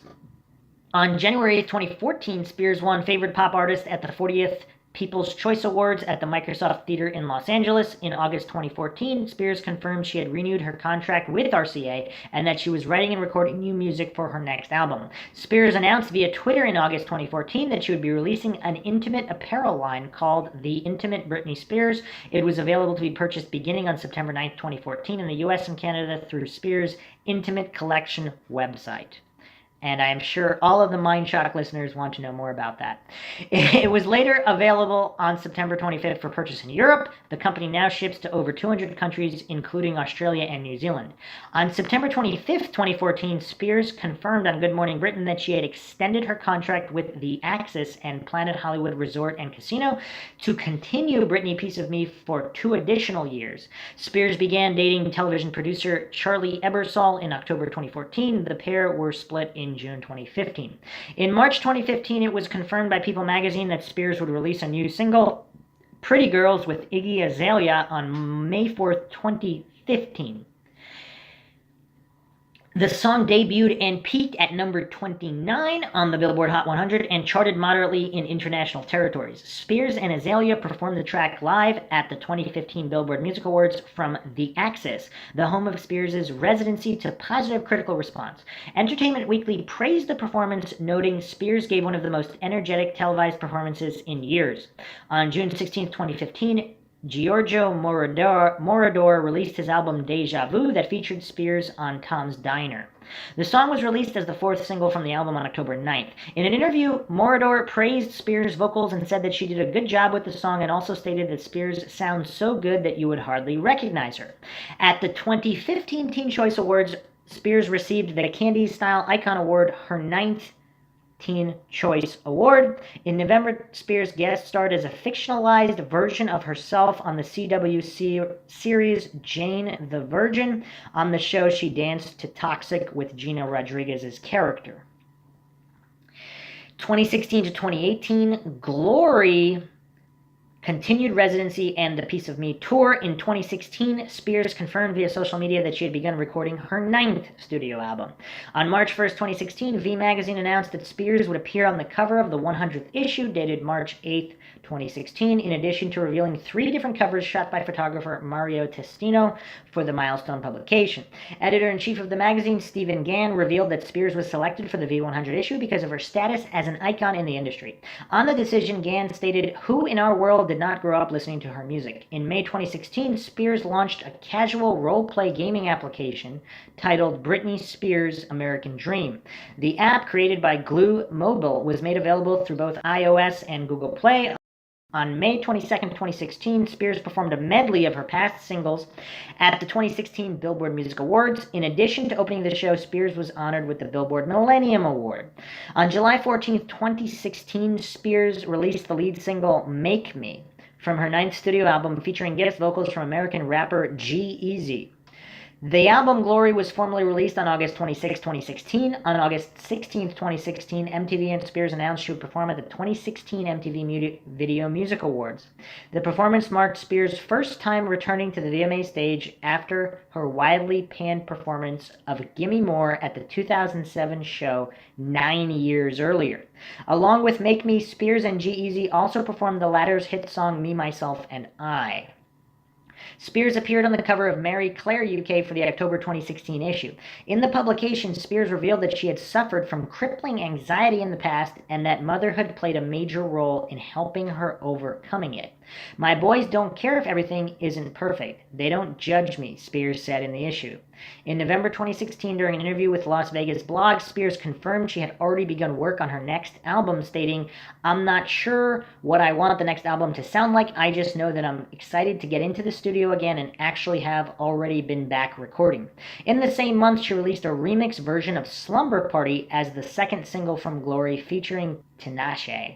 She began dating Slumber Party music video co-star Sam Asghari after the two met on set. In January 2017, Spears received 4 wins out of 4 nominations at the 43rd People's Choice Awards, including Favorite Pop Artist, Female Artist, Social Media Celebrity, as well as Comedic Collaboration for a skit with Ellen DeGeneres for The Ellen DeGeneres Show.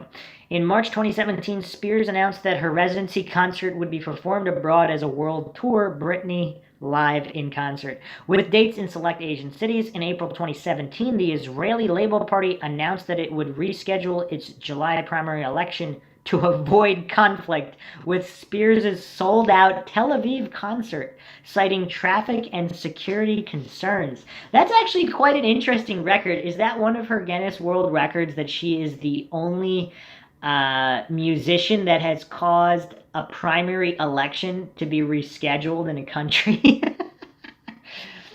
Spears' manager Larry Rudolph also announced the residency would not be extended following her contract expiration with Caesars Entertainment at the end of 2017. On April 29, 2017, Spears became the first recipient of the Icon Award at the 2017 Radio Disney Music Awards. On November 4th, 2017, Spears attended the grand opening of the Nevada Childhood Cancer Foundation Britney Spears campus in Las Vegas. Later that month, Forbes announced that Spears was the 8th highest earning female musician, earning $34 million in 2017. On December 31st, 2017, Britney performed the final show of Britney Piece of Me. The final performance reportedly brought in $1.172 million, setting a new box office record for a single show in Las Vegas and breaking the record previously held by Jennifer Lopez. The last show was broadcast live with performances of Toxic and Work Bitch airing on ABC's Dick Clark's New Year's Rocking Eve to a record audience of 25.6 million. In January 2018, Spears released her 24th perfume with Elizabeth Arden, Sunset Fantasy, and announced the Piece of Me tour, which took place in July 2018 in North America and Europe. Tickets were sold out within minutes for major cities, and additional dates were added to meet the demand. Pitbull was the supporting act for the European leg. The tour ranked at 86 and 30 on Pollstar's 2018 year-end Top 100 Tours chart, both in North America and worldwide, respectively. In total, the tour grossed $54.3 million, with 260,531 tickets sold, and was the 6th highest grossing female tour of 2018 and was the UK's second best-selling female tour of 2018. On March 20th, 2018, Spears was announced as part of a campaign of French luxury fashion house Kenzo. The company said it aimed to shake up the jungle world of fashion with Spears' La Collection Memento No. 2 campaign. On April 12, 2018, Spears was honored with the 2018 GLAAD Vanguard Award at the GLAAD Media Awards for her role in accelerating acceptance for the LGBTQ community. On April 27, 2018, Epic Rights announced a new partnership with Spears to debut her own fashion line in 2019, which would include clothing, fitness, apparel, accessories, and electronics. In July 2018, Spears released her first unisex fragrance, Prerogative. On October 18, 2018, Spears announced her second Las Vegas residency show, Britney Domination, which was set to launch at Park MGM's Park Theater on February 13, 2019. Spears was slated to make $507,000 per show, which would have made her the highest paid act on the Vegas Strip. On October 21st, 2018, Spears performed at the Formula One Grand Prix in Austin, which ultimately served as the final performance of her Piece of Me tour. 2019 to the present, conservatorship dispute and the hashtag Free Britney movement. On January 4th, 2019, Spears announced an indefinite work hiatus and the cancellation of her planned Las Vegas residency after her father, Jamie, suffered a near-fatal colon rupture. In March 2019, Andrew Wallet resigned as her co-conservator of her estate after 11 years. Andrew Wallet. Wow, okay. Spears entered a psychiatric facility amidst... Andrew Wallet? Really? Really? Oh, man. Spears entered a psychiatric facility amidst stress from her father's illness that same month. The following month, a podcast titled Britney's Gram alleged that Jamie had canceled the planned residency due to Spears' refusal to take her medication, that he had been holding her in the facility against her will since January 2019 after she violated a no driving rule, and that her conservatorship was supposed to end in 2009. This gave rise to a movement to terminate the conservatorship dubbed hashtag Free Britney. It has garnered support from a number of celebrities, including Cher, Paris Hilton, and Miley Cyrus, as well as the nonprofit organization the American Civil Liberties Union. Following the podcast, fans staged a protest outside the West Hollywood City Hall on April 22, 2019. Spears stated that all was well 2 days later and had left the facility on April 26th. During a May 2019 hearing, Judge Brenda Penny ordered an expert evaluation of the conservatorship. In September 2019, Spears' ex-husband Federline obtained a restraining order against her father following an alleged physical altercation between her father and one of her sons. Spears' longtime care manager, Jody Montgomery, temporarily replaced Jamie as her conservator on September 10, 2019. In the same month, a hearing resulted in no decisions made about the arrangement. An interactive pop-up museum dedicated to Spears opened in Los Angeles in February 2020. She released Glory's Japanese exclusive bonus track Mood Ring and debuted a new cover of the album to streaming and digital platforms worldwide in May 2020. In August 2020, Jamie called the hashtag Free Britney movement a joke, and its organizers conspiracy theorists. There we have that word again. Critical thinkers are always conspiracy theorists in the eyes of coincidence theorists and those that are afraid of having the truth investigated. On August 17th, Spears' court-appointed lawyer submitted a court filing that documented Spears' desire to have her conservatorship altered to reflect her current lifestyle and her stated wishes, to instate Montgomery as her permanent conservator, and to replace Jamie with a qualified corporate fiduciary as conservator of her estate. So I guess not Andrew Wallet.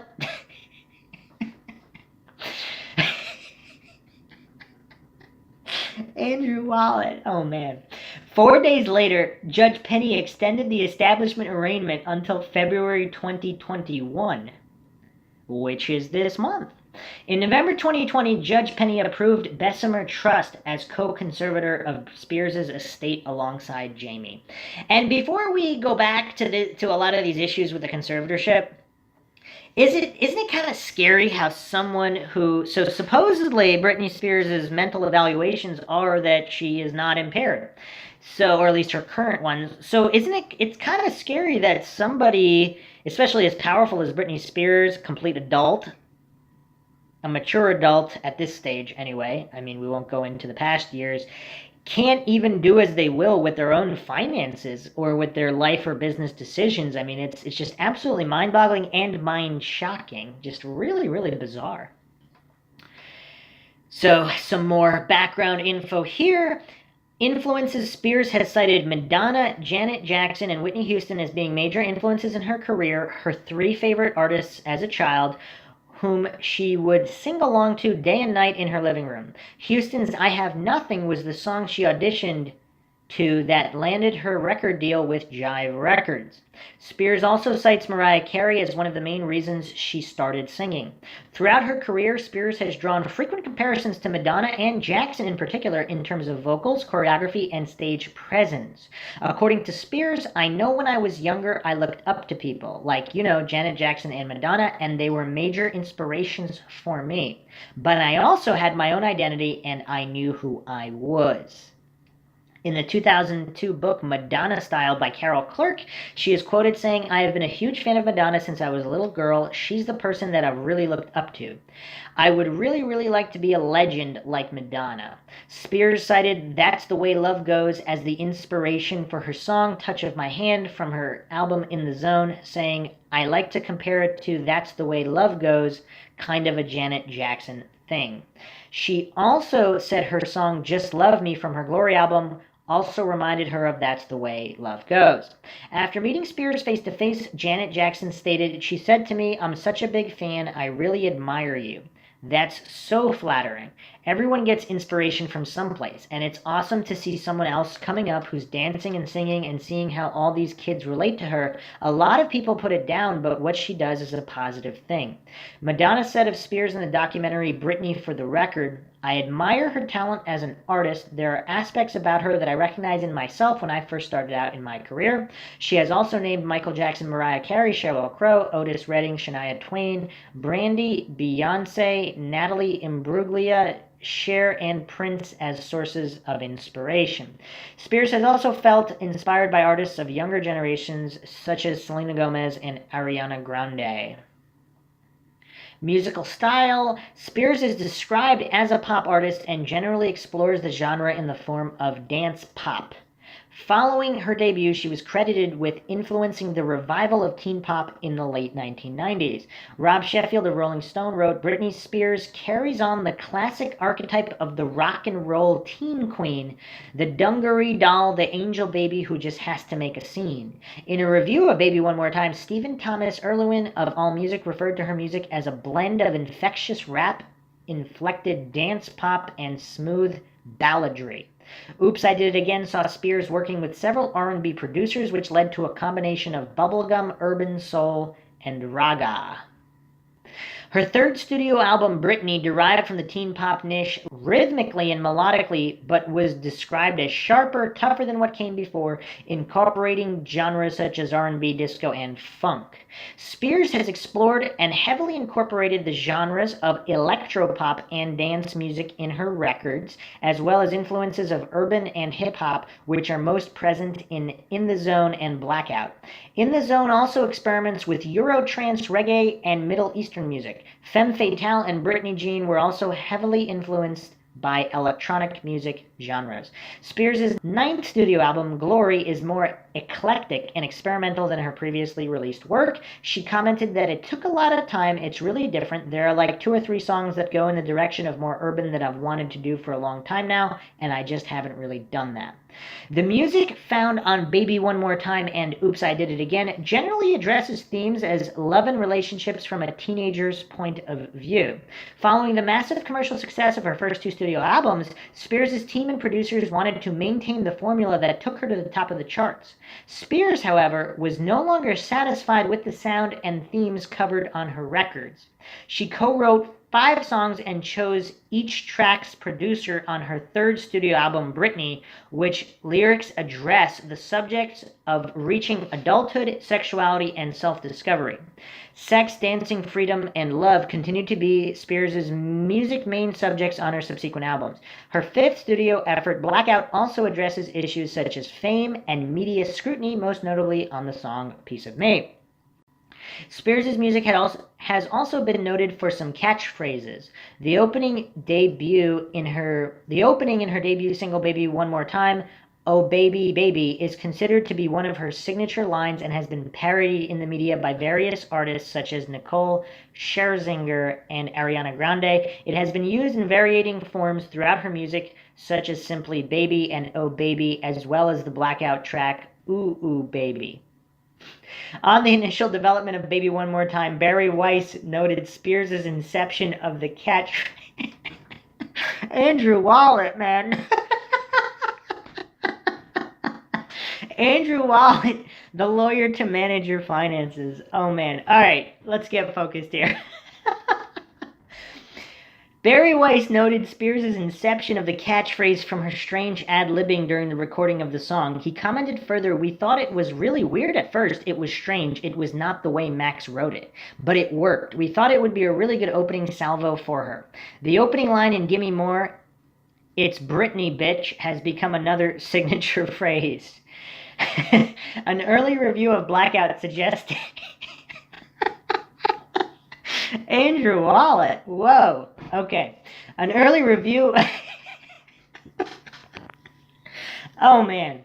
An early review of Blackout suggested the phrase was simply laughable. Amy Roberts of Bustle called it an indelible cultural turning point, transforming a frenetic, floundering moment in the superstar's career to one of strength and empowerment. Spears is a soprano. Other sources state that she possesses a contralto vocal range. Prior to her breakout success, she is described as having sung much deeper than her highly recognizable trademark voice of today. With Eric Foster White, who worked with Spears on her debut album Baby One More Time, being cited as shaping her voice over the course of a month, upon being signed to Jive Records to where it is today, distinctively, unmistakably Britney. Rami Yacoub, who co-produced Spears' debut album with lyricist Max Martin, commented, "I know from Dennis, Pop, and Max's previous productions, when we do song, there's kind of a nasal thing. With NSYNC and the Backstreet Boys, we had to push for that mid-nasal voice. When Britney did that, she got this kind of raspy, sexy voice." Guy Blackman of The Age wrote that the thing about Spears, though, is that her biggest songs, no matter how committee created or impossibly polished, have always been convincing because of her delivery, her commitment, and her presence. Spears expressively Andrew Wallet, whoa! Spears expresses perfectly the conflicting urges of adolescence, the tension between chastity and sexual experience, between hedonism and responsibility, between confidence and vulnerability. Producer William Orbit, who worked with Spears... Oh, this is going to be tough because of this Andrew Wallach guy. Man, he should have had a different name. Producer William Orbit, who worked with Spears on her album Britney... Would you have a lawyer named Andrew Wallet? I don't know. Producer William Orbit, who worked with Spears on her album Britney Jean, stated regarding her vocals, "Britney didn't get so big because she put on great shows. She got to be that way because her voice is unique. You hear two words and you know who is singing." Spears has also been criticized for her reliance on auto-tune and her vocals being over-processed on records. Erlewin criticized Spears' singing abilities in a review of her Blackout album, stating, "Never the greatest vocalist, her thin squawk could be dismissed early in her career as an adolescent learning the ropes, but nearly a decade later, her singing hasn't gotten any better, even if the studio tools to masquerade her weaknesses have." Wow, that is brutal. But if he listened to her sing as a child, I mean, she's clearly very, very talented, and she has broken out some live songs, namely something to talk about in live performances without any kind of lip syncing or auto-tune that are quite powerful. So yeah, it's I don't know. I guess haters gonna hate. Joan Enderman of the Boston Globe remarked that Spears sounds robotic, nearly inhuman on her records, so processed is her voice by digital pitch shifters and synthesizers. Kayla Upadhyaya of the Michigan Daily has provided a different point of view, saying, "Auto-tuned and over-processed vocals define Spears' voice as an artist and in her music. Auto-tune isn't so much a gimmick as it is an instrument used to highlight, contort, and make a statement." Adam Markovitz of Entertainment Weekly opined that Spears is no technical singer, that's for sure, but backed by Martin and Dr. Luke's wall of pound, her vocals melt into a mix of baby talk coo and coital panting that is, in its own over-processed way, just as iconic and propulsive as Michael Jackson's yips or Eminem's snarls. That's an interesting take on it. Man, Andrew Wallet. The guy's name is Andrew Wallet. Okay. Stage performances and videos. Spears is known for her stage performances, particularly the elaborate dance routines which incorporate belly dancing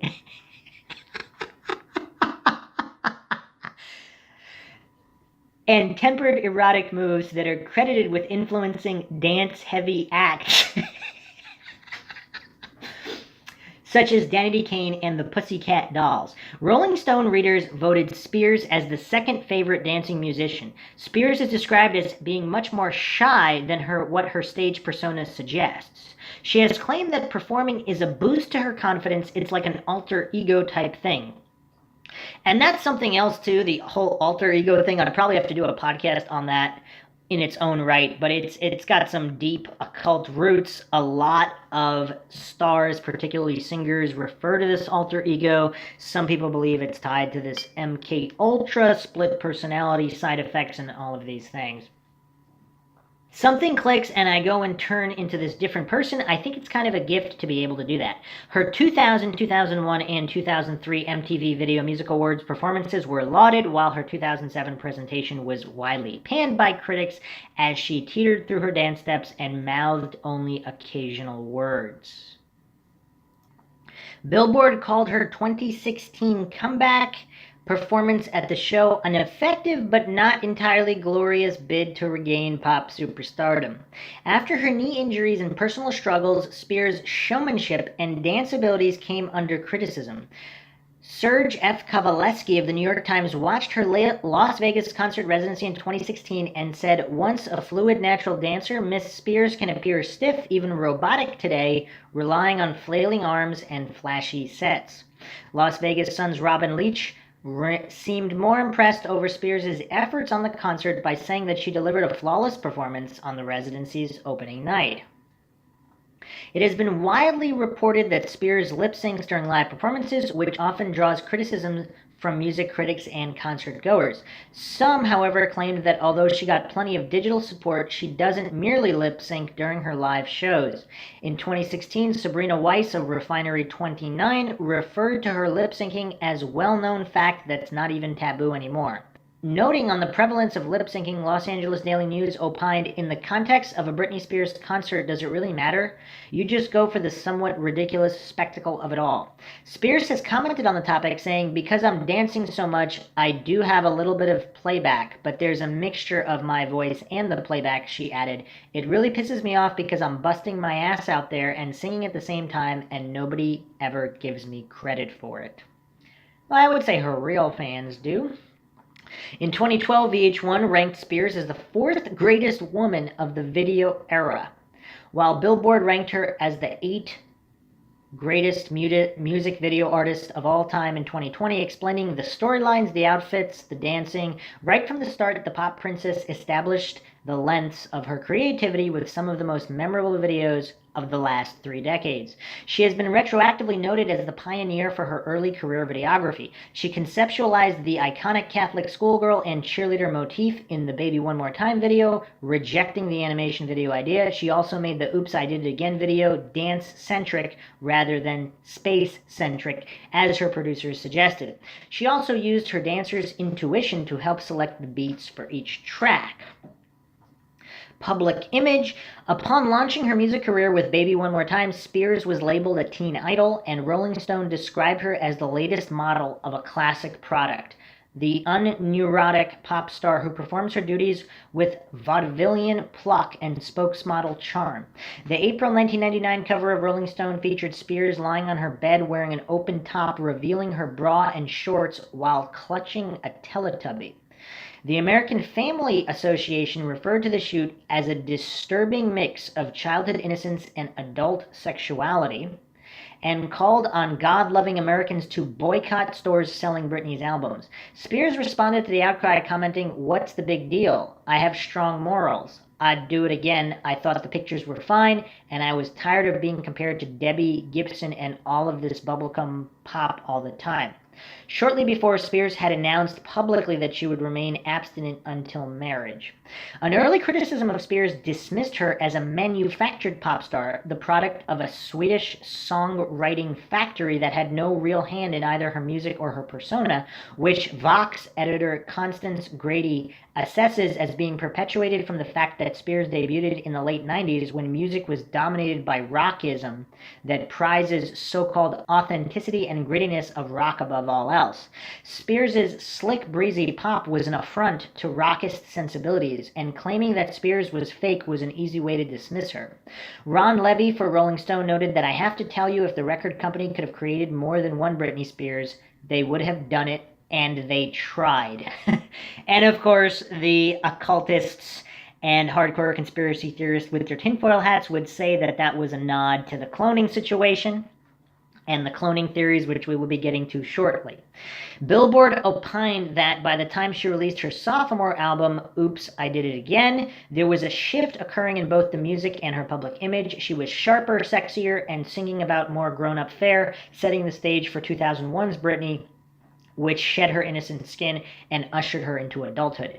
Britney's lead single, I'm a Slave for You, and its video were also credited for distancing her from her wholesome bubblegum star image of the past.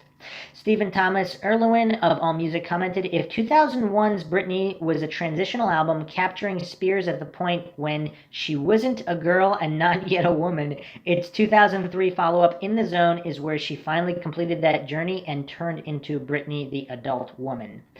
Erlewine compared Spears to fellow singer Christina Aguilera, explaining that both equated maturity with transparent sexuality and the pounding sounds of nightclubs. Brittany Spanos of LA Weekly said that Spears set the bar for the adulthood transition teen pop stars often struggled with. Spears' erratic behavior and personal struggles during 2006 through 2008 were highly publicized and affected both her career and public image. Erlewine reflected on that time of her life by saying that each new disaster was stripping away any residual sexiness in her public image. In a 2008 article, Rolling Stone's Vanessa Gregoriadis described her much publicized personal issues as the most public downfall of any star in history. Wow, sounds like some people could be jealous, huh? Spears later received favorable media attention. Billboard claimed that her appearance at the 2008 MTV Music Video Awards was a picture of professionalism and poise after her disastrous 2007 performance at the show. While Business Insider published an article about how Spears lost control of her life and then made an incredible career comeback, Spears later reflected on that tumultuous time of her life and career. I think I had to give myself more breaks through my career and take responsibility for my mental health. I wrote back then that I was lost and didn't know what to do with myself. I was trying to please everyone around me because that's who I am deep inside. There are moments where I look back and think, what the hell was I thinking? In September 2002, she was ranked 8th on VH1's 100 Sexiest Artists list, and in December 2012, Complex ranked her 12th on its 100 Hottest Female Singers of All Time list. Spears commented on her sex symbol image by saying, when I'm on stage, that's my time to do my thing and go there and be that. And it's fun, it's exhilarating just to be something that you're not, and people tend to believe it. Now that's an interesting and intelligent comment there that shows a good amount of self-awareness. In 2003, People magazine cited her as one of the 50 most beautiful people. Spears is recognized as a gay icon and was honored with the 2018 GLAAD Vanguard Award at the GLAAD Media Awards for her role in accelerating acceptance for the LGBTQ community. Spears addressed the unwavering loyalty and lack of judgment of her LGBTQ fans in Billboard's love letters for the LGBTQ community. She said, your stories are what inspire me, bring me joy, and make me and my sons strive to be better people. Manuel Betancourt of Vice magazine wrote about the queer adoration, especially of gay men, on Spears and said that where other gay icons exude self-possession, Spears' fragile resilience has made her an even more fascinating role model, closer to Judy Garland than to Lady Gaga. She's a glittering mirror ball, a fractured reflection of those men on the dance floor back onto themselves. HuffPost's Ben Appel attributed Spears' status as a gay icon to her oh-so-innocent, not that innocent, Monroe-like sensuality, her sweet, almost saccharine nature, her beyond basic but addictive pop songs, her dance moves, her Phoenix out of the fire comeback from a series of mental health crises, and her unmistakable tenderness. Britney is camp, she is a fashion plate, a doll. Britney is a drag queen.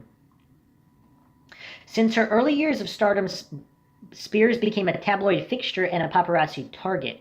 Steve Huey of AllMusic claimed that among female singers of Spears' era, her celebrity star power was rivaled only by Jennifer Lopez. Britney Spears was Yahoo's most popular search term between 2005 and 2008, and has been in a total of 7 different years. Spears was named as most searched person in the Guinness World Record Book edition 2007 and 2009. She was later named as the most searched person of the decade, 2000 through 2009. As a public figure, Spears has never been very publicly political. In October 2001, she registered as a Republican in Louisiana, according to public records. In a September 2003 interview on CNN, she spoke about then U.S. President George W. Bush and the Iraq War by saying, we should just trust our president in every decision that he makes and be faithful in what happens. In 2016, she posted pictures of a meeting with Hillary Clinton on social media. In December 2016, Spears publicly showed support for the DREAM Act in the wake of the announcement that Donald Trump would end the DACA policy, which previously granted undocumented immigrants who came to the country as minors a renewable 2-year period of deferred action from deportation. She posted a photo of herself on social media wearing a black t-shirt that reads, "We're all dreamers," in white letters, the caption read, "Tell Congress to pass the DREAM Act." In 2020, during the COVID-19 pandemic, Spears posted an image on her Instagram account stating, during this time of isolation, we will feed each other, redistribute wealth, strike. We will understand our own importance from the places we must stay." Along with 3 emoji roses, a symbol commonly used by the Democratic Socialists of America, she later voiced support for the Black Lives Matter movement and George Floyd protests in the wake of his murder, saying, "My heart breaks for my friends in the black community and for everything going on in our country. Right now, I think we should all do what we can to listen, learn, do better, and use our voices for good." Legacy. Referred to as the Princess of Pop, Spears was credited as one of the driving forces behind the return of teen pop in the late 90s. Rolling Stone's Stacey Lamb explained that she helped to usher in a new era for the genre that had gone dormant in the decade that followed New Kids on the Block. Spears would lead an army of pop stars built on slick Max Martin productions, plenty of sexual innuendo, and dance-heavy performances. She became one of the most successful artists of all time and a cautionary tale for a generation, whether they paid attention or not. Glamour magazine contributor Christopher Rosa describes her as one of pop music's defining voices. When she emerged onto the scene in 1998 with Baby One More Time, the world hadn't seen a performer like her. Not since Madonna had a female artist affected the genre so profoundly. Billboard's Robert Kelly observed that Spears' sexy and coy vocals on her debut single Baby One More Time kicked off a new era of pop vocal stylings that would influence countless artists to come. In 2020, Rolling Stone ranked the song at number 1 on a list of the 100 greatest debut singles of all time, and Rob Sheffield described it as one of those pop manifestos that announces a new sound, a new era, a new century. But most of all, a new star. With Baby One More Time, Spears changed the sound of pop forever. It's Britney, bitch. Nothing was ever the same. Aleem Kiraj of Dazed called Spears one of pop's most important pioneers. After 18 years as a performer, Billboard described her as having earned her title as one of pop's reigning queens. Since her early days as a mouseketeer, Spears has pushed the boundaries of 21st century sounds, paving the way for a generation of artists to shamelessly embrace glossy pop and redefine how one can accrue consistent success in the music industry.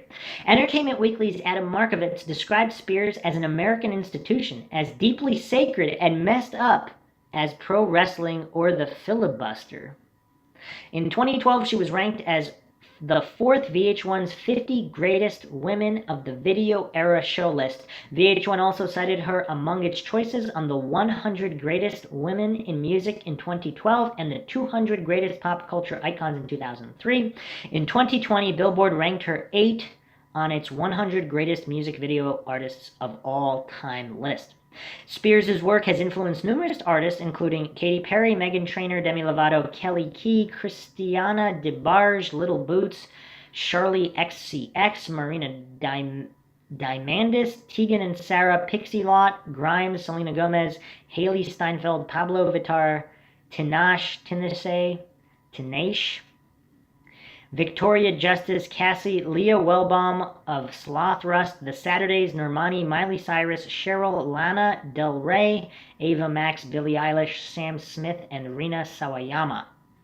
And I do not know most of those people. Okay, during the 2011 MTV Video Music Awards, Lady Gaga said that Spears taught us all how to be fearless and the industry wouldn't be the same without us. Gaga has also cited Spears as an influence, calling her the most provocative performer of my time.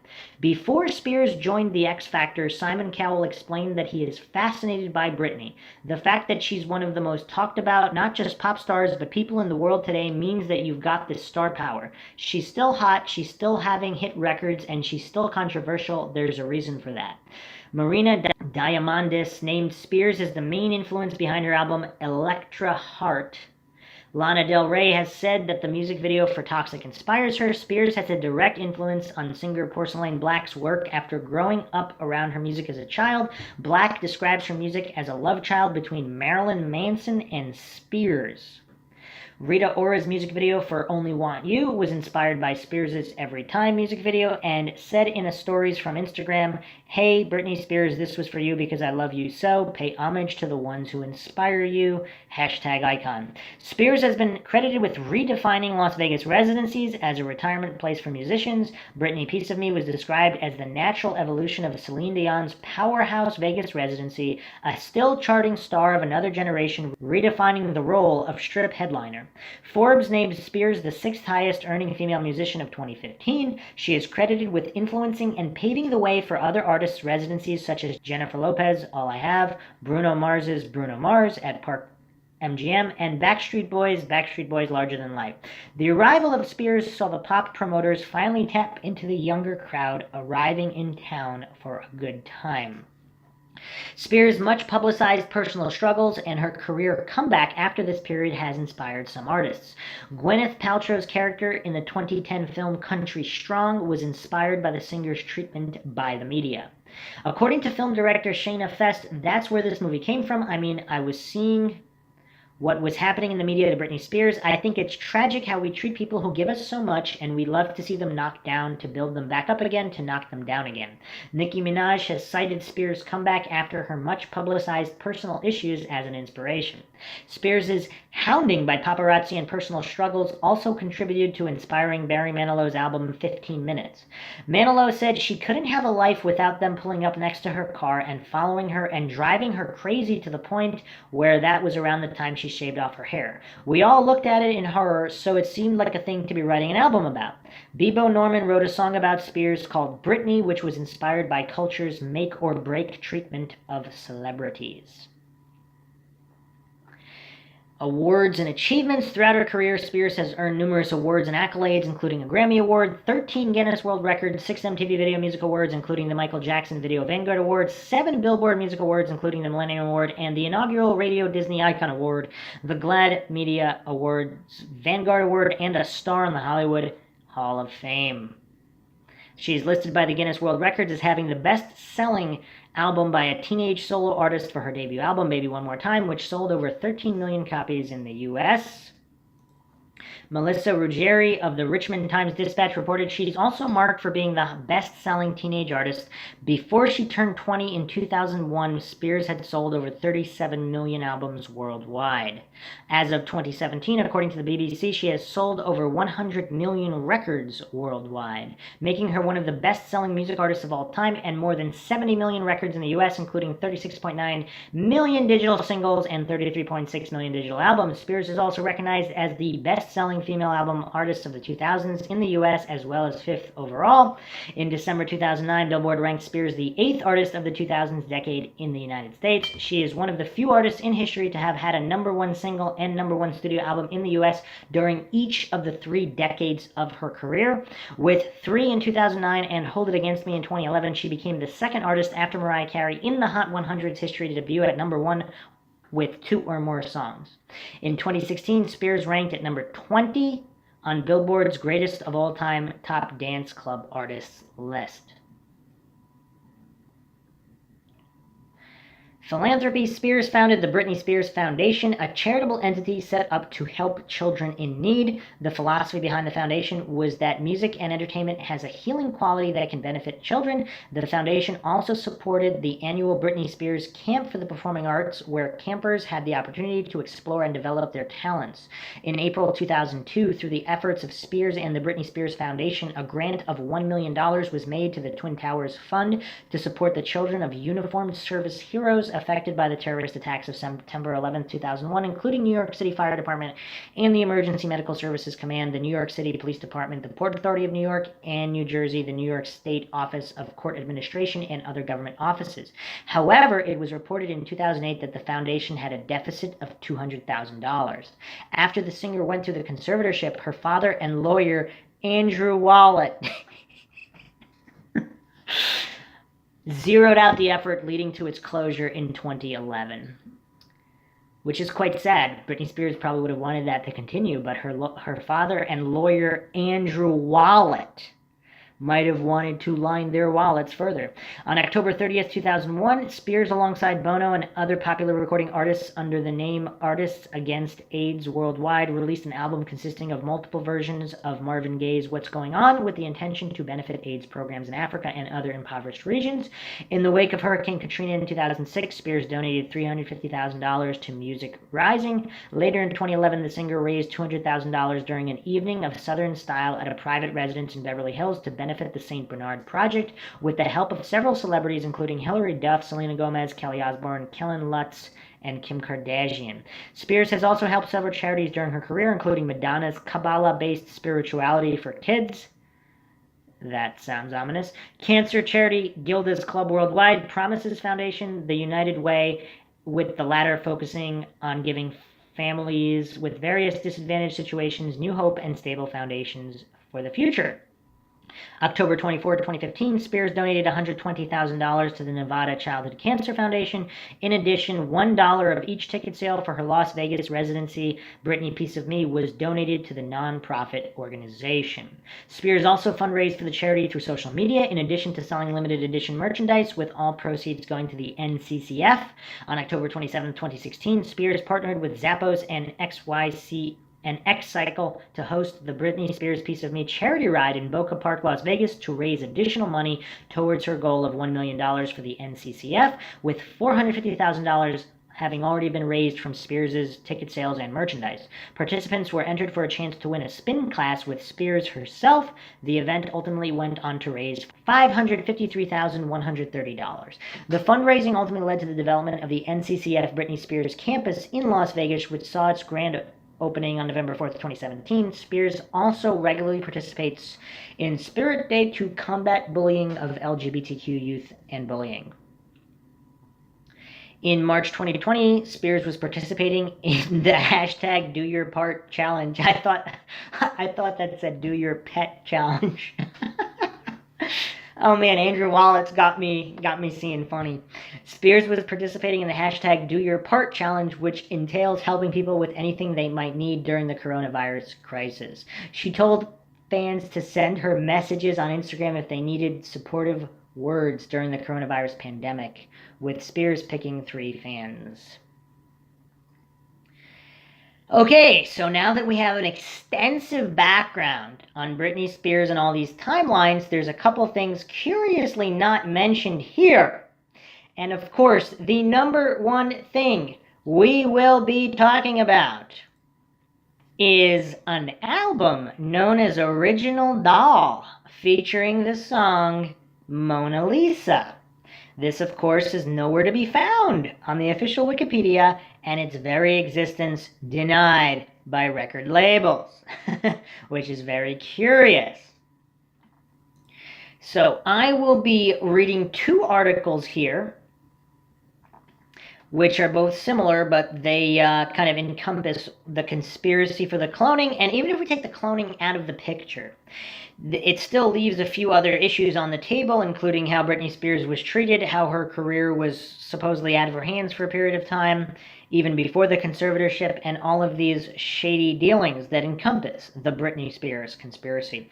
This is an article written on Medium.com by Ranuk Nambiar, March 3rd, 2019. Britney asked for help, and no one listened. Ladies and gentlemen, I've got a little story to tell about Mona Lisa and how she suddenly fell. Britney Spears is unequivocally a cultural icon. She has provided iconic, timeless moments for each generation. From her debut with Baby One More Time that defined the late 90s to her infamous Slave for You performance with an albino Burmese python at the MTV Video Music Awards.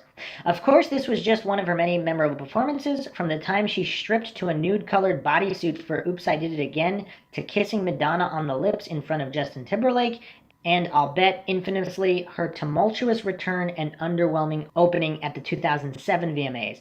Of course, along with all this looms her mental health struggles, which culminated in what is likely her darkest year.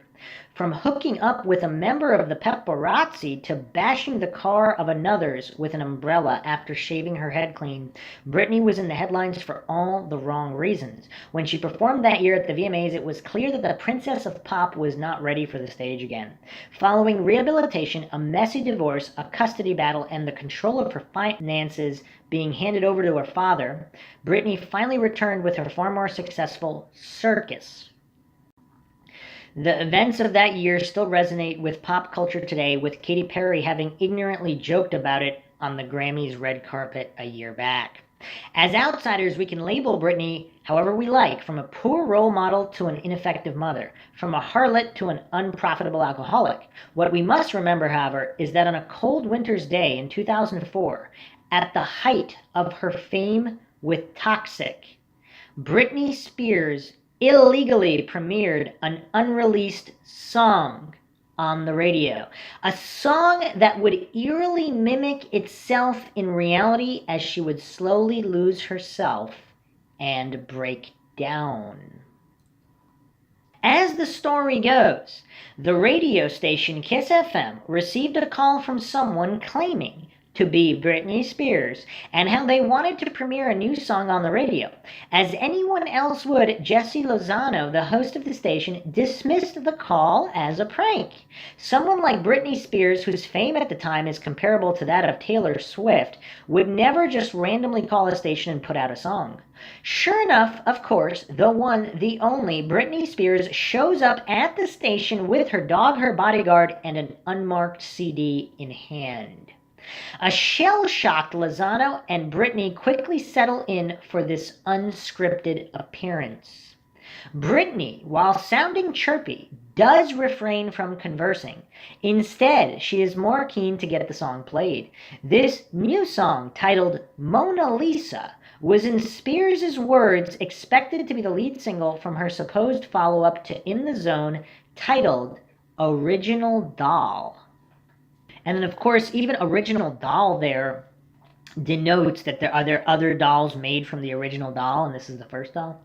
As per Q, and also, of course, Mona Lisa itself, obviously very popular for being forged, one of the most forged pieces of art, and that's without even getting into the occult significance of Mona Lisa. Leonardo da Vinci's Mona Lisa. As per Q, this song plays. However, the song is anything but a Toxic 2.0. At the time, Spears was a cultural and defining sex icon who was known more for her sensuality than her lyricism. However, on this track, we see Spears deliver her most vulnerable and eerie performance yet.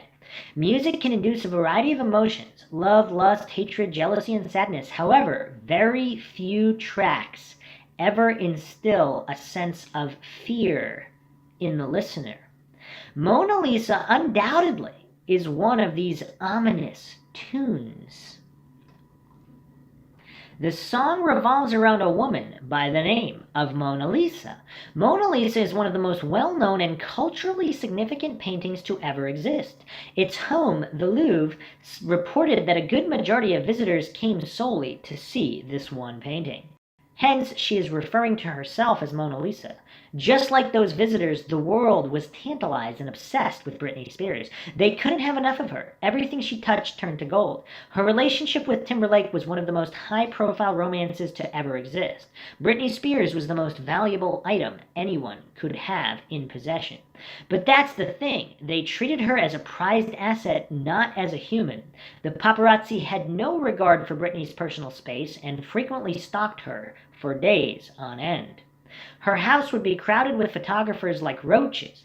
Every little misstep of hers was broadcast repeatedly for the world to relish. Privacy was a distant dream. A photo of Britney Spears could fetch more money than the next 3 celebrities on the list combined. She was a walking, talking gold mine, and they exploited her for it. In the song, she sings, "Ladies and gentlemen, I've got a story to tell about Mona Lisa and how she suddenly fell. Now see, everyone knew her, they knew her oh so well. Now I'm taking over to release her from her spell." Again, how occultish are those references? Yes, she said that. The song actually has two characters. One is this Mona Lisa, the other is the real Britney Spears. At the time, her generation of stars like Christina Aguilera and Justin Timberlake all had successful but generic pop hits. It was clear that every move of Britney was controlled by her label. Even her lyrical content was moderated by her team. Even today, Britney has held up that sex appeal image of hers. However, it was clear that she didn't want that anymore. She wanted to be freed from the strings. This is solidified in the bridge where she croons, "Now ladies, does that make you cry? Huh? Now fellas, you have to say goodbye, 'cause Mona Lisa's got to fly. Everyone, may we have a moment of silence." Mona Lisa, aka the fake Britney, was coming to a closure. Britney was just a step away from pulling back the curtains and revealing her true self. In a way, she was getting ready to kill the old Britney. Sound familiar? It's important to remember the position Britney was in. There was no Twitter or Instagram where she could directly communicate with the public. No Twitter rants or calling out of people. Any hint of rebellion could be silenced by record labels, which is what makes the knowledge of this song that much bigger of a miracle. It showcases the hurdles Britney had to overcome, from her over-controlling label to her possessive team and finally the paparazzi. It shows how desperately she wanted to be heard, and she was willing to do anything for it. 1 week after the premiere of the song, her record label would deny the existence of any upcoming album. The version of Mona Lisa that was heard on the radio would never see the light of day. And the one that would appear on the Chaotic EP is a far more conservative remix. Britney's life would also take a turn for the worst, as her life would instead turn into a reality show for the world to gorge on. Any music that was planned on an original doll is either buried or erased altogether. Without major internet connections, it was difficult to leak it as well. It was clear that Britney was planning something that would upturn the conventional hierarchy of label and artist, that would have revolutionized the industry in a way comparable to the Weinstein effect.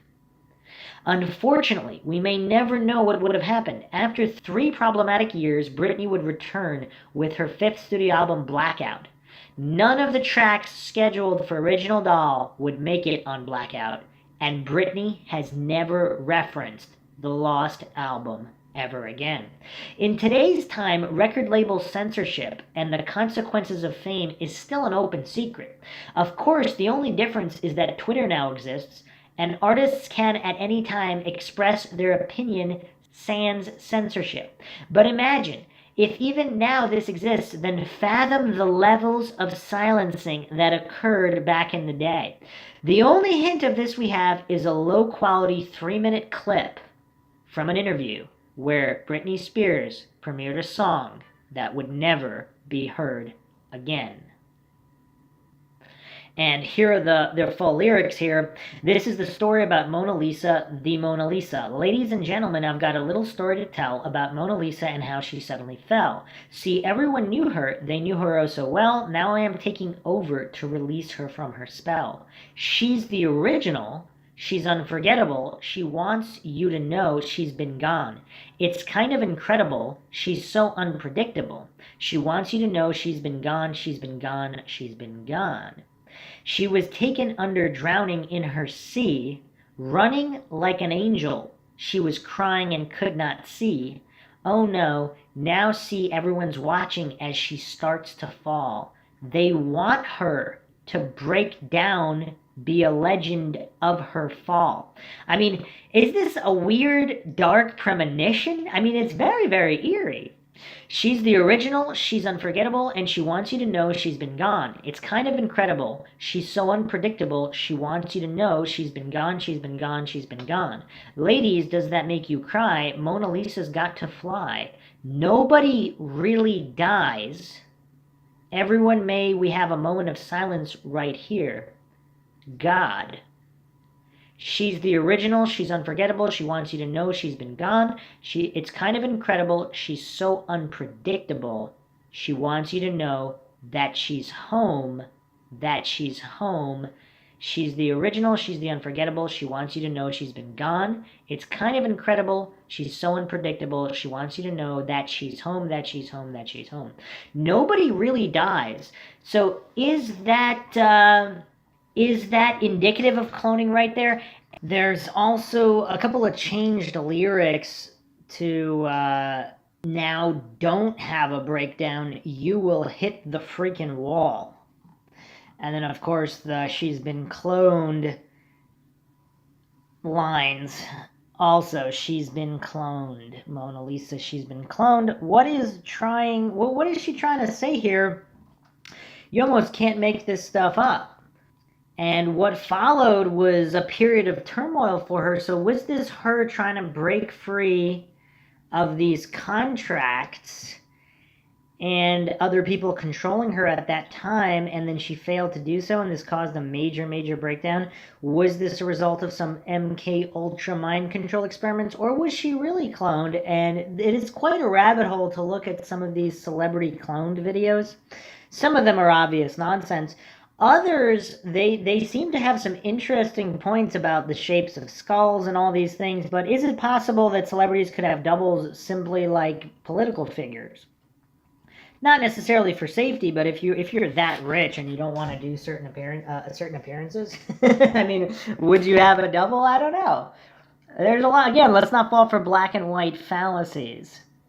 Maybe she was cloned, maybe she wasn't. Maybe she did have a double. And I'm going to go over one more article which goes into a little bit more background here. This was posted April 27th, 2014 by Hunter Schwartz. This is BuzzFeed.com, The Secret History of Britney Spears' Lost Album. 10 years ago, Britney Spears said she was working on an album called Original Doll, but her label denied its existence. The search for Britney's lost album and the freedom that still eludes her.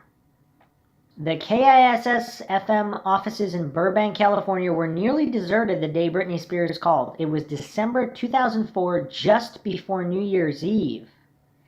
And Jesse Lozano was filling in for the regular host who was on vacation. Britney Spears is on the phone, he was told. She says she wants to play her new song. Lozano thought it was a prank. Usually you don't believe that, he told BuzzFeed in March, but an hour later the singer was outside the station's Burbank studio with a bodyguard, her chihuahua, and Lozano recalled no shoes. She had a CD with her and said, "Can we play it on the air?" Britney Spears live in studio. Do you have to take a super secret CIA mission secure route to Burbank from your crib so you don't get followed? Lozano asked. So that's how he's starting this interview. Already references to super secret CIA terminology. Oh man. Andrew Wallet. All right. She responds, no. He says, I didn't see anybody outside. She says, I know, it's awesome. I walked out there wasn't one camera anywhere. She says, I know, it's great. Well, thanks for hanging tonight. Good luck with your album. It's untitled. It's probably going to be titled Original Doll. So, and it's half done? Yeah, it's halfway done right now. All right, so maybe by the summer, maybe by the fall. She says, yeah, maybe a little bit earlier. They came back from commercial break. Spears introduced the song she'd come to play, Mona Lisa. It was the first and last time Mona Lisa would be on the radio. A representative for Jive, her record label, told Billboard a week later that the song wouldn't be serviced to radio and no album is scheduled at the moment. They did, however, note that Spears was in the studio working on some material. Today, our pop stars tend to be open and imperfect, a byproduct of the social media age. Miley Cyrus and Justin Bieber are in their fans' feeds, selling their music but also talking about their lives. But 10 years ago, when Britney brought Mona Lisa to the radio station, there was no Instagram, only TRL. Original Doll and what Spears hoped it would become represented a shift in the pop music landscape away from the Disney-groomed turn-of-the-century pop star toward something more honest and raw that we see today in Lorde, Rihanna, and others. Lorde?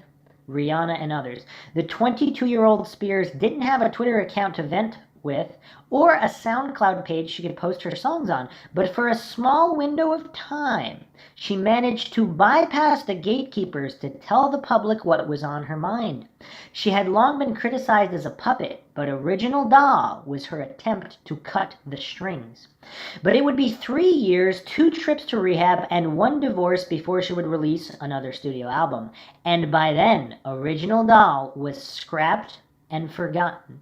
While some of the songs, which may have ended up on the album like Mona Lisa, were eventually leaked or released, the mystery of Britney Spears' lost album remains, and piecing together its story offers a rare and revealing look inside the mind of a carefully managed pop icon before her fall. Over the years, fans have put together mock Original Doll album covers and created their own track lists culled from B-sides and leaked tracks. Message board threads devoted to the album have stirred speculation and conspiracy theories, and every so often users claiming to have a friend of a friend who worked at Jive who would post an alleged detail. However, multiple former employees of Jive told BuzzFeed they were unfamiliar with the album, and a source who worked with Spears during the time said Original Doll was never scheduled internally. Anything Spears said was it was just her talking about her plans. She didn't say much, just 22 words in a single interview. But Original Doll has become Spears' Smile, the infamous Abandoned Beach Boys album, and a fascinating piece of pop folklore. Those who worked with Spears prior to Mona Lisa said she wanted to be more involved in the songwriting process. Songwriter Michelle Bell first met Spears in 2002 when she was in the studio working with Rodney Darkchild Jerkins, who had remixed Overprotected, a song from Britney's self-titled 2001 album. She had on a blue thermal top and it had a little cigarette burn in it, Bell said. I thought this couldn't be her. This is her sister. She looked like she was dressing from the mall in Louisiana. Spears' recent breakup with Justin Timberlake inspired several songs she wrote at the time, Bell said. During their sessions, Timberlake's Cry Me a River, written about their breakup, was released. In its music video, he broke into the home of a Spears lookalike. I think she was really hurt by Cry Me a River, Bell said. Songwriter Angela Hunt, who co-wrote Britney's Do Something, recalled one recording session with Spears in 2002 in a New York City studio where Jive often put up artists, when Timberlake was also in the building rehearsing for an award show performance.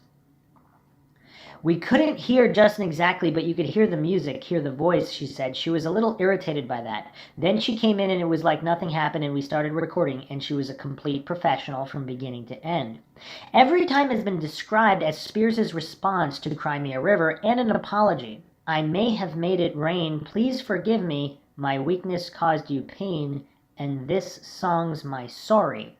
Bell recalled the first time Spears played Every Time for her on the piano during their 2002 sessions. She definitely can play the piano, no one really knows that. Bell told her she loved it, but Spears was hesitant about singing it for her A&R, the record label employee who would decide which songs would make the album. Another interesting point that when I referenced her and Justin Timberlake's relationship, if Justin was the one who cheated first, let's say, and she never even knew about it, even if she cheated herself and she never knew that Justin cheated, even if he did, what position does that put him into for releasing Cry Me a River and all of this aftermath if she still doesn't know? I would assume they might both know about each other, who knows. Anyway, just a quick aside there since they were mentioning that here. She said nobody really listens to her, Bell said. She just wanted someone to say, I believe in you beyond this pop machine. Bell developed a good relationship with Spears, and the pair worked on a number of songs together. After a while, she sort of trusted me, she said. One song they wrote during the 2002 session titled Look Who's Talking was about Timberlake, but contained references in its lyrics. Only he and Spears would understand. That song was totally about him, Bell said. It was all, let's not put it all out there. She was like, he'll know what we mean, but the rest of the world won't. In one line, Bell remembered Spears used the word justify for its double meaning. Timberlake's album was called Justified. I was true to you, justify my point of view, she sang. That's actually pretty interesting, isn't it? And kind of goes to what I was just saying before. If she said I was true to you, perhaps she did not cheat on him and there was another reason that we don't know about. Spears wanted to experiment with her sound. Chaotic, which became the theme song for her 2005 UPN reality show of the same name, was described by Bell as animated. I've just begun having my fun sounded like a Britney-fronted No Doubt song, and Falling was country influenced. She also wanted to try to record more R&B sounding songs. I think she wanted to go in an R&B direction like Justin was doing with Cry Me a River, Bell said. Spears' Me Against the Music, which became the lead single for her 2003 album In the Zone, bore more than a passing similarity to Justified's lead single Like I Love You with its funked out acoustic guitars and tight drum tracks. Hunt called many of the songs that came out of these sessions empowering in regards to do something. Hunt recalled Spears thinking, I don't have to be unclothed to say what I'm thinking. I can just say it with these words, leave me alone, I just want to do me. I think that's what she meant by that. I can just say what I feel, I don't have to be anything extra. On Takeoff, Spears sang about tolerance, love, and peace. Bell called it her version of Michael Jackson's Black or White. It was about being tolerant about gay people. It was gay people discrimination, basically loving yourself and being connected, Bell said. I think it was ahead of Lady Gaga. I think people would have looked at her and thought she had something to say. It was ahead of its time. She talked about war and how war is wrong. In 2013, Bell tweeted some lyrics from the song, They Say Get Ready for the Revolution. I think we ought to find some sort of solution. But Jive wasn't impressed. I think maybe they thought it was not close enough to her brand, Bell said. She called In the Zone the filtered down version of Original Doll, or the more pop version. She wanted to make a record that was more vibey and more personal and honest, Bell said. Ultimately, Spears still hoped her songs would have their day. I think she knew I can come back to these songs later, Bell said. When Spears' In the Zone was released in 2003 of November, none of Bell's or Hunt's songs made the cut, although Every Time did. Even without these revelatory songs, the album was adventurous and sexy and marked a continued evolution of her sound and image through songs like Grammy-winning Toxic, Me Against the Music featuring Madonna, and Touch of My Hand, a song about masturbation. I think the record label was like, no, you've got to stay the course you're on, which was a strong pop star a little longer, Bell said. It's a lot of pressure to keep that spot. While most of Spears' original teen pop contemporaries had fallen off the charts, In the Zone debuted at #1, her fourth consecutive album to do so, which was at the time a record among female artists. But by the beginning of 2004, Spears was becoming more of a tabloid fixture. In January, she got married for 55 hours to childhood friend Jason Alexander in Las Vegas, leading Us Weekly to declare Britney out of control on its cover. While people asked, is she over the edge? Still in March, she set out on her most ambitious tour yet, the 93-city Onyx Hotel tour, to support In the Zone. It was also her most provocative. During one song, she writhed around in a clear bathtub wearing a nude-covered, diamond-encrusted bodysuit, while for another, she and a male dancer, each wearing only underwear, danced on a bed and kissed. It was a grueling schedule, with frequent back-to-back performances in cities hundreds of miles apart with perhaps a day or two in between. I was on the road for a while, and whoever scheduled my tour must have been out of their mind, she said in an episode of Chaotic. I was doing way too much stuff. I was over it. Spears didn't want to be on tour. She often skipped soundcheck, and she didn't seem to be giving her all during performances. Only one song in the 16-song set doesn't appear to have been lip-synced. But she was happier after meeting Federline, a backup dancer who'd worked with Destiny's Child, Pink, and Justin Timberlake. He was in Timberlake's Like I Love You music video. During a break at home in Los Angeles, Spears met Federline at a night out and, soon smitten, invited him to Europe for the tour's second leg. When Kevin came into the picture with all of us, you could see the sparkle in her eye, her security guard, Mo, said on Chaotic. You could see how she was more chipper. She wasn't as down as much. They saw that I wasn't a bitch anymore, and they're like, she's happy, let's keep him around, Spears said on the show.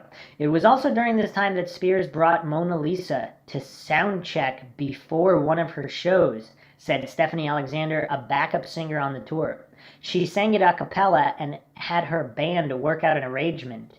She said she wanted to record it and release it as a single. It's not unusual for a seasoned artist to come and try new songs for an album, Alexander said.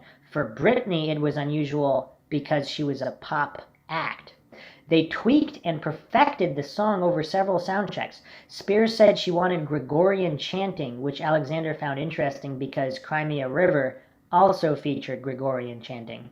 She also noted the similarities between the bridges of the two songs. I definitely think she was responding to Crimea River, she said.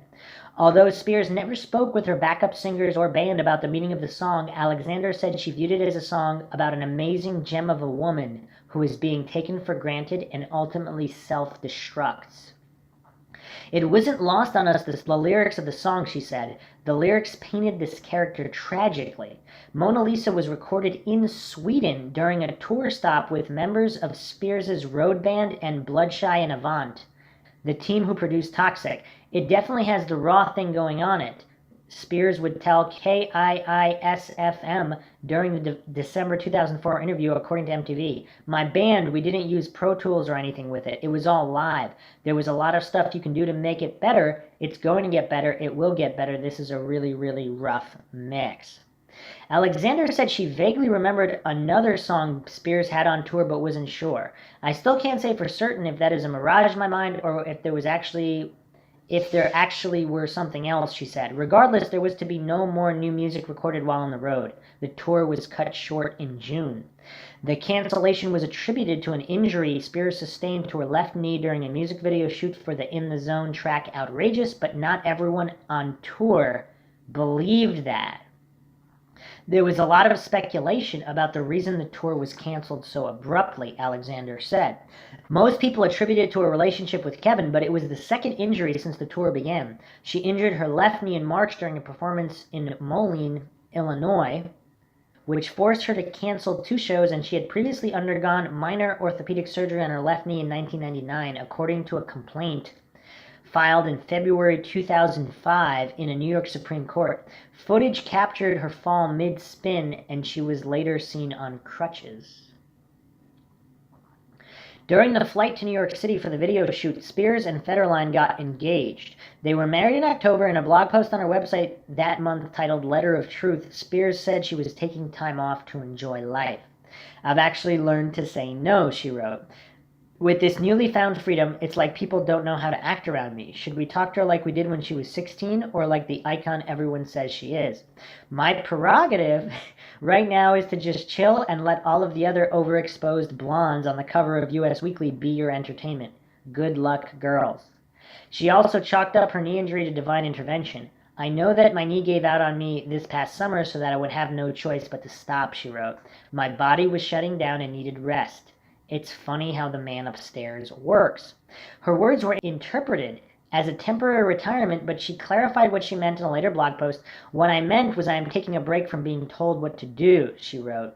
The things I've been doing for work lately have been so much fun because it's not like work to me anymore. For her first Greatest Hits album released November 2004, she recorded a cover of Bobby Brown's My Prerogative. The lyrics echoed her blog, I don't need permission, make my own decisions, that's my prerogative. If she was going to make music, she wanted it to be on her terms. When she brought Mona Lisa to KIISFM 8 weeks later, all signs point to her going rogue and doing it without the knowledge of her label. Typical new single rollouts are much more calculated than calling a radio station that day of, and no one involved in the writing or recording of the song had been paid yet, backup singer Alexander said. Spears used Mona Lisa as a pseudonym when she co-directed her first music video for Do Something. The empowerment song co-written by Hunt was released on her November 2004 Greatest Hits album. I kind of think she's like my alter ego whenever I feel like being mean or possibly like busting people around to get stuff right, she told TRL. It's kind of easier to be called Mona Lisa instead of Britney. The words Mona Lisa also appear for a split second in the video, written across a door that opens to reveal Spears and her bandmates. The only other song Spears recorded during this time was Someday I Will Understand, written in 2005, 2 weeks before she found out she was pregnant with her first child with Federline. Spears called it a prophecy on Chaotic. It seemed very obvious what the song was about, motherhood, but there was no physical sign that Britney was pregnant during those sessions. Sean McGee, who engineered, programmed, and mixed the song, wrote in an email, "Certainly we didn't ask her any questions. I would not have wanted to pry into her personal life, but when the news came out a few weeks later, it wasn't too much of a surprise." Like every time, the ethereal ballad had been written by Spears at a piano and produced by Guy Sigworth, who had worked with Bjork and Madonna and was one half of the short-lived duo Frou Frou. Engineer McGee said he was impressed with Spears' songwriting. "I think it's actually very difficult lyrically to write something like Someday without being mawkish," he said. "A lot of pop singers would really struggle to write about it in a sensitive and personal way, but Britney had written something really beautiful, great melody, great lyrics, but still totally pop and totally her. Much harder than it sounds." McGee said he wasn't told whether the song was to be a one-off single or part of a record. "If there was a larger context to it at the time, I wasn't aware of it," he said. Although he remembered Mona Lisa was mentioned by one of her label executives as a departure for Britney from what she'd done before. Someday and re-recorded and reworked Mona Lisa both ended up on the 2005 EP that came with the DVD release of Chaotic. On the new Mona Lisa, the line "'cause she's gone" became "she's been cloned." And the second verse was rewritten to be even more prophetic. "Now see everyone's watching. As she starts to fall, they want her to break down and be a legend of a fall," Spears sang. Lost albums, or perpetually delayed ones, are predisposed to impossibly high expectations. The mythology behind them can, over time, outweigh what the music would have been. Brian Wilson believed the Beach Boys' Smile would change popular music forever, and producer Scott Storch said Dr. Dre's still unreleased Detox would be the most advanced rap album musically and lyrically. Spears was never as boastful of her music, but many fans believe Original Doll would have been a masterpiece. It would have probably be a universally acclaimed album by her and gain her respect. It would probably win her a Grammy or two as well. Who knows? One user posted on a message board in 2012. Hunt, the Do Something songwriter, marveled at the level of fans' fascination with Spears' unreleased music, something she said she doesn't see for other artists. Fans frequently bombard her over social media, asking her to leak Britney's songs, including music she didn't even work on, like Rebellion, a song said to have been recorded for her 2007 album Blackout. She compared Spears' unreleased songs from these years to a final letter written by someone before they died. Perhaps listeners hope to find clues in the lyrics to what Spears was thinking before her breakdown. Ultimately, the Chaotic EP comes the closest to showing what Original Doll would have been, as it is the only collection of original music released between Spears' Mona Lisa interview in 2004 and Blackout in 2007. Spears told KIIS-FM she was halfway finished with the album, but it's unclear whether she meant she had recorded half of an LP or just had half of an album's worth of ideas written down somewhere.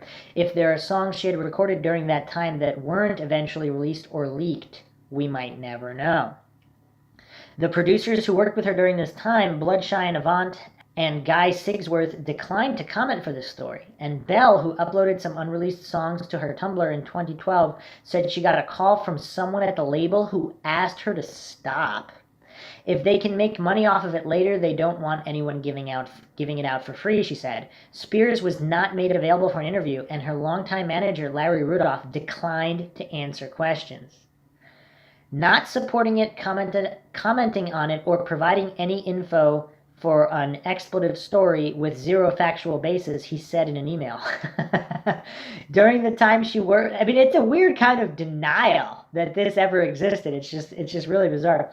During the time she worked on Original Doll, Spears wrote and sang about freedom, something she has even less of today. Following her second hospitalization in a psychiatric ward in 2008, she was put under a still ongoing conservatorship, giving her father control over much of her life and finances. And of course, Andrew Wallet. Her latest LP, Britney Jean, released in November. Man, I can't believe that guy's named Andrew Wallet. Her latest LP, Britney Jean, released in November, was marketed as her most personal album yet. It included songs alluding to her faith in her children, but absent were her tracks about independence like the ones she had identified with so much a decade earlier. The Britney Jean song Passenger actually advocates the opposite. Although the lyrics can be read as a spiritual metaphor or about love, hearing "I'll let you lead the way now, 'cause I want you to take the wheel. I've never been a passenger" feels ironic coming from a 32-year-old woman who had been a passenger to her own life, at least legally, for 6 years and counting. In Japan in 2003, Spears was asked what her next record would be like. In the lead-up to In the Zone, it was a town hall-style interview. She was polite but seemed bored, there only out of duty, as she answered questions she had answered countless times before. It might be a little too early to talk about the next album, but if you had a choice of producers or artists that you'd like to collaborate with, who would you like to name? One fan asked. I think because I did collaborate on this record with so many people, I would probably on the next one make it kind of my own thing and just probably work with one producer, Spears said. I really know how the process works, and I know I can do it on my own. So she said that in 2003.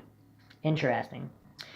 So, yeah, the other thing with this Mona Lisa song and being cloned, the Mona Lisa obviously being one of the most fabricated pieces of art, and the cloning, back in 2004, it was these conspiracy theories about celebrities being cloned, that was not a thing. If it was on the fringes of, in the real corners of the internet. It wasn't, all over social media where pretty much everybody had heard of it. It wasn't as prominent.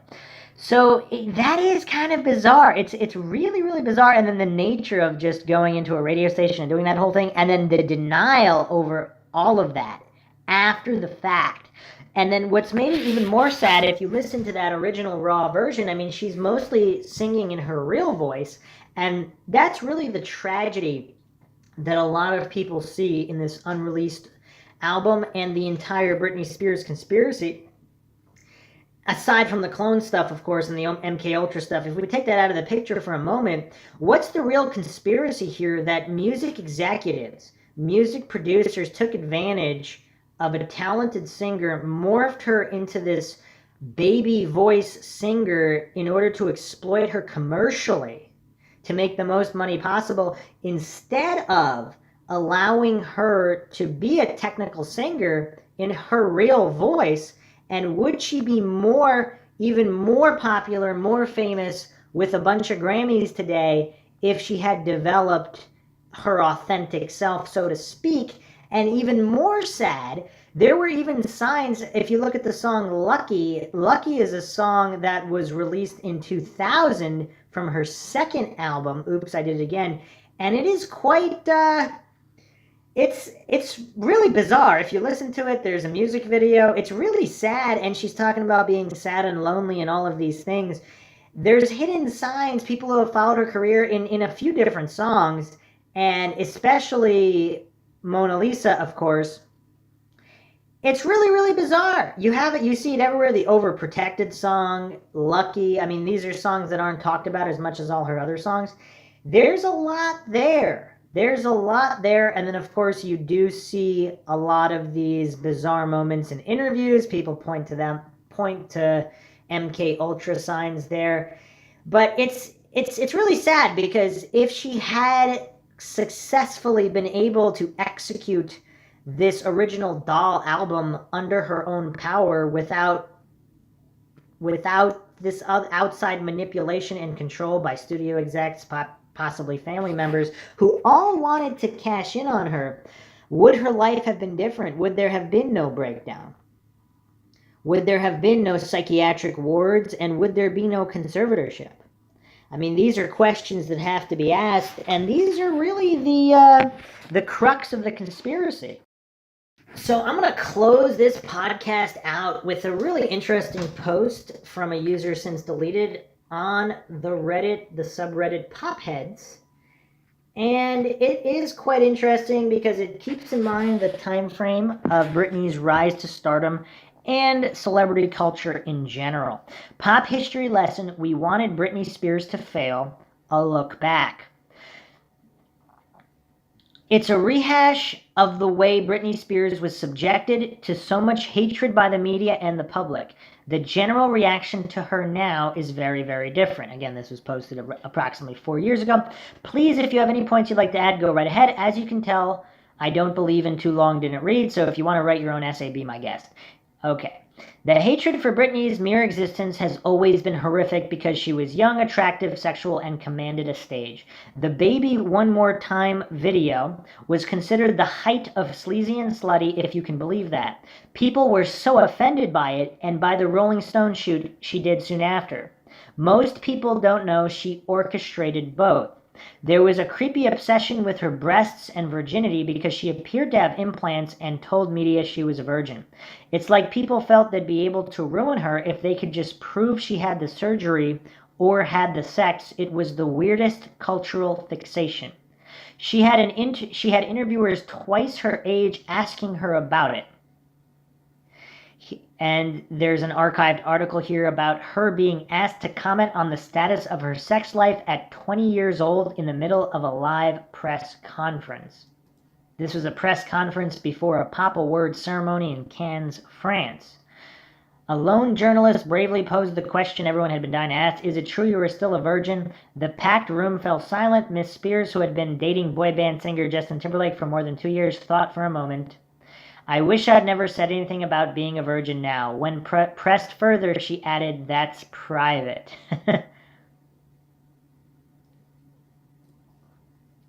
From 98 to around 2001, she was largely seen as disposable. Over in a few years, kinda how people viewed Rihanna at first, except no one hated on Rihanna irrationally. To be fair, Brit's lip-syncing didn't help. As Britney's sales went through the roof, the hate turned into she's the end of music, the wrong generation, etc. In 2003, Avril Lavigne was marketed as the anti-Britney. The term was used in almost every article and interview at the time. Britney started right when internet culture was brand new. I remember looking around the early 2000s internet as a kid for Britney Spears and finding a game where you shove objects in her mouth, then kill or beat her up. It was so disturbing, and there were tons of hate sites like that. This was before you just complained on Twitter. I actually can't believe this, but I managed to find one of the worst, most slut-shaming sites from years ago right here. And there's a link here to anomalies-unlimited.com/Britney. This site is no longer up, but if you go to the archive of it on Wayback Machine, it just mostly has a lot of not nice stuff to say about her, mostly revolving around degrading comments around sexual routines and all that of her performances. Now, this is a perfect sum up of how non-fans saw her back then. The worst part is this person has a point about sexualization and exploitation of women and girls, but they blame Britney instead of the corrupt male-dominated music industry. The same thing happened to Kesha. In 2003, a U.S. politician's wife said she would shoot Britney if she could in a speech about preventing domestic violence. That's kind of messed up. I don't remember that. This was Daily Mail. Kendall Ehrlich was trying to make a politically correct point about women getting well-educated so they did not have to rely on anyone else. She told the conference on domestic violence, it is incredibly important to get that message to young women. You know, really, if I had an opportunity to shoot Britney Spears, I think I would. Later, a spokeswoman for the wife of U.S. Governor Robert Ehrlich said she was a working mother with a young son and made an inadvertent comment to express her concerns about the influence of pop culture on children. Spears' record label said Mrs. Ehrlich had shot herself in the foot by promoting violence. Yeah, that's really messed up. Britney addressed it here. Because what was the thing? Was it the governor of Maryland's wife? She was at a domestic violence prevention conference. I think I've heard this. What did she say? That she wanted to kill you. But no, it's an unlikely thing to say. But you must have thought that was quite funny. Yeah. It's funny. You can't take it. I feel sorry for her. No, seriously, yeah. She probably needs to get.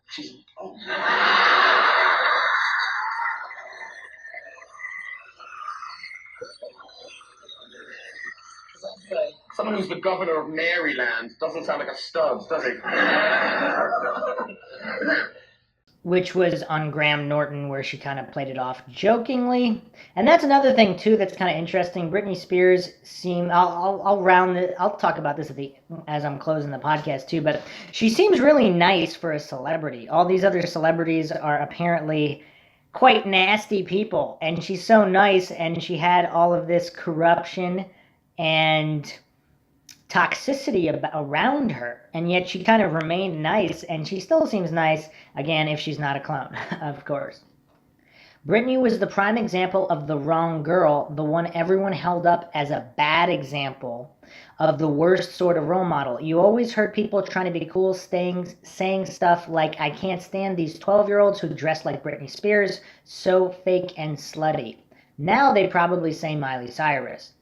Google that phrase leads to ridiculous articles like this. Do they all have to dress like Britney? This was in The Guardian. Teachers slammed the tweenies' obsession with looking and acting older than their years. Now fashion magazine editor and mother Louise Chun agrees that it's all gone too far. Article from August 2003. When this picture went viral, every media outlet called her fat. That's kind of messed up. Really bizarre too, because this would constitute probably anorexic in 2020 and beyond times.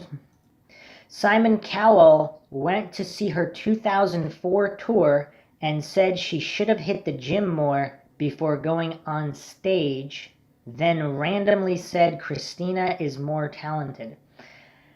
Those are interesting comments from Simon Cowell.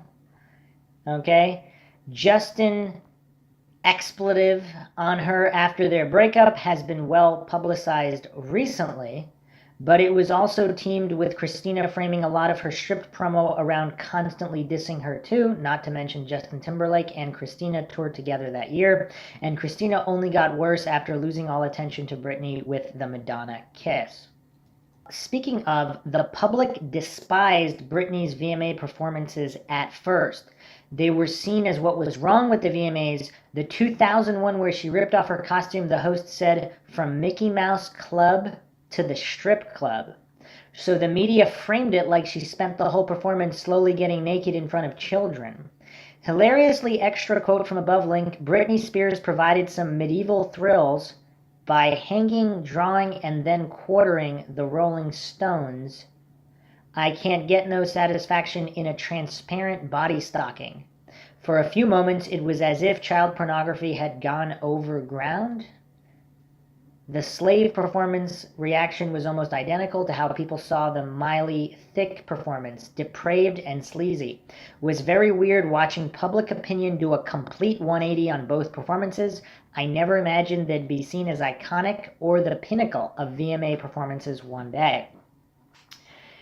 And that's an interesting point, of course. People actively rooted for her marriage to K-Fed to end to the point where Matt Lauer told her about the hatred in that infamous 2006 interview. She had expletive up a few times in public with her baby when that interview happened. Most outlets public went off at her for not apologizing profusely and for not admitting she was a terrible mother. Lauer asks her, is Britney a bad mom? Wow, that's really messed up. There's also a photoshopped image that was popular at the time of her pregnant and smoking. I had to tell so many people it was fake when she got pregnant again. That Pink is the new blog guy who was at the peak of popularity then snapped, I love the internet because I managed to find his post. She looked really bad in this horrible satin potato sack. I'm not sure how many babies she's pregnant with, but it looks like at least 8. I think it's safe to say that her career is going to quit on her. Britney looked a tiny bit better as she left The Late Show, mainly because her coat covered up her chubby back. She looks like a thicker Kimberly Stewart with parents like Spetterline. I'm shocked Sean Preston isn't a raging alcoholic already. And I do not know who this I guess this is some kind of Australian guy who was a popular blogger at the time. Delightful. Immediately after her 2007 VMAs performance, host Sarah Silverman called Britney's children's mistakes and talked explicitly about Britney's genitals. And this was actually right after her 2007 VMA performance, like right after she was on stage, that's kind of messed up. 25 years old, and she's already accomplished everything she's going to accomplish in her life. It's mind-blowing. And she's so grown up. She's a mother, you know? It's crazy. It's weird to think that just a few years ago on this very show, she was this, like, sweet, innocent little girl in slutty clothes riding around with a python. Have you seen Britney's kids? Oh my God, they are the most adorable mistakes you will ever see. They are so cute. They're as cute as the hairless vagina they came out of. I'm serious, they're this cute, you guys.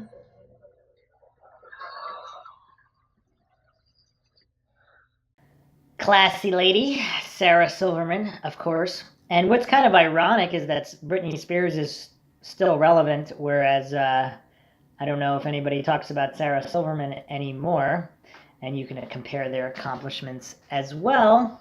She said, Britney hadn't achieved everything she'll ever achieve. If that isn't actively wanting someone to fail, I don't know what is. There was also Perez Hilton, who said both her children looked disabled. Fans were infuriated when he got to open her circus tour a year later. In 2007, the Associated Press publicized that they were preparing Britney's obituary. What? AP readies Britney's obituary. We are not wishing it, but if Britney passed away, it's easily one of the biggest stories in a long time. AP Entertainment editor Jesse Washington tells Us Magazine. What the heck? That's pretty messed up. And what's even crazier is how she still... If they had done this to other people, I mean, it's just, it's pretty crazy. It's pretty crazy. Also in 2007, Craig Ferguson made a specific promise to no longer make fun of her on his show because he felt it was all getting out of control. Too Long Didn't Read. People have always wanted Britney to fail in all aspects of her life. Many still do. The hate for her has been so synonymous with her name as her success. I guess it's a good sign that some people who saw my original post didn't know about it. That means things are changing. Not fast enough, though. Her X Factor promo run made it to Reddit a couple years ago, and the comments were horrific. And, of course, there was the whole leave Britney alone thing, but... Anyway, it was kind of crazy because in hindsight, a lot of this got swept under the rug on how the Idiot Box portrayed Britney Spears, especially in troubling times, and then just making fun of her. And also how she kind of, if she's not a clone, and if this MK Ultra stuff, again, is true or not true, she kind of had the last laugh, and hopefully she overcomes the conservatorship soon. But she kind of explained this as well in interviews. Everybody was kind of expecting her to fail and to just go back home. But she stayed in LA and she made her successful comeback. And to obviously one of the most successful music stars of all time, despite everybody wanting her to fail. And she mostly did it with her personality intact in terms of you would think she would become the most bitter, hateful person after all of this that has happened to her, but apparently she did not. Now, obviously, some people say that she was more lethargic in certain performances. It seemed like she may have been drugged and on drugs. It's tough. It's tough. I mean, who knows if she was using to cope or if they were prescribed, and if she's under the conservatorship, that's the other aspect of the conspiracy. What are these people prescribing her? And why? Is it to keep her in a kind of stupor so she doesn't realize she's being exploited? And again, this doesn't necessarily have to involve the CIA or record producers. I mean, her own family, unfortunately, could be doing that to her in order to pocket and control her money and get guys like Andrew Wallet to help with that. So that is the gist of the Britney Spears conspiracy and the Free Britney movement. It is very, very messed up, as have been a lot of her life has been as well. And I guess we will never know what would have happened if she hadn't been made and forced to perform with that baby voice the whole time. But she's had moments where she's broke out of that. If you look up her performance on Something to Talk About, she sings that quite well. Hope you guys enjoyed another edition of the Mindshock podcast. If you enjoyed the podcast, you can donate to our PayPal, help support the channel so we can make more mind-shocking podcasts in a variety of topics, from true crime to the paranormal to various conspiracies, all in comprehensive, logical, objective fashion. Make sure you subscribe to the channel, hit the bell for notification, make sure you allow your device to have those notifications come through. You could also just go to youtube.com/Mindshock to manually peruse our ever-expanding catalog and see when the latest podcasts are revealed, as well as live streams. Share this podcast if you liked it across social media platforms, of which you can find us on Twitter, Facebook, Reddit, and Patreon. Patrons do get priority for case topic, logical analysis, co-podcasts, or requests. You could also be a guest on the podcast depending on your tier. Questions, comments, theories, thoughts, suggestions, rebuttals, debunkings of any kind, leave them in the comment section, and you can let us know as well if you think this was an abuse of Mindshock logical analyses. This is Bruce McGuire signing off. Catch you guys next time.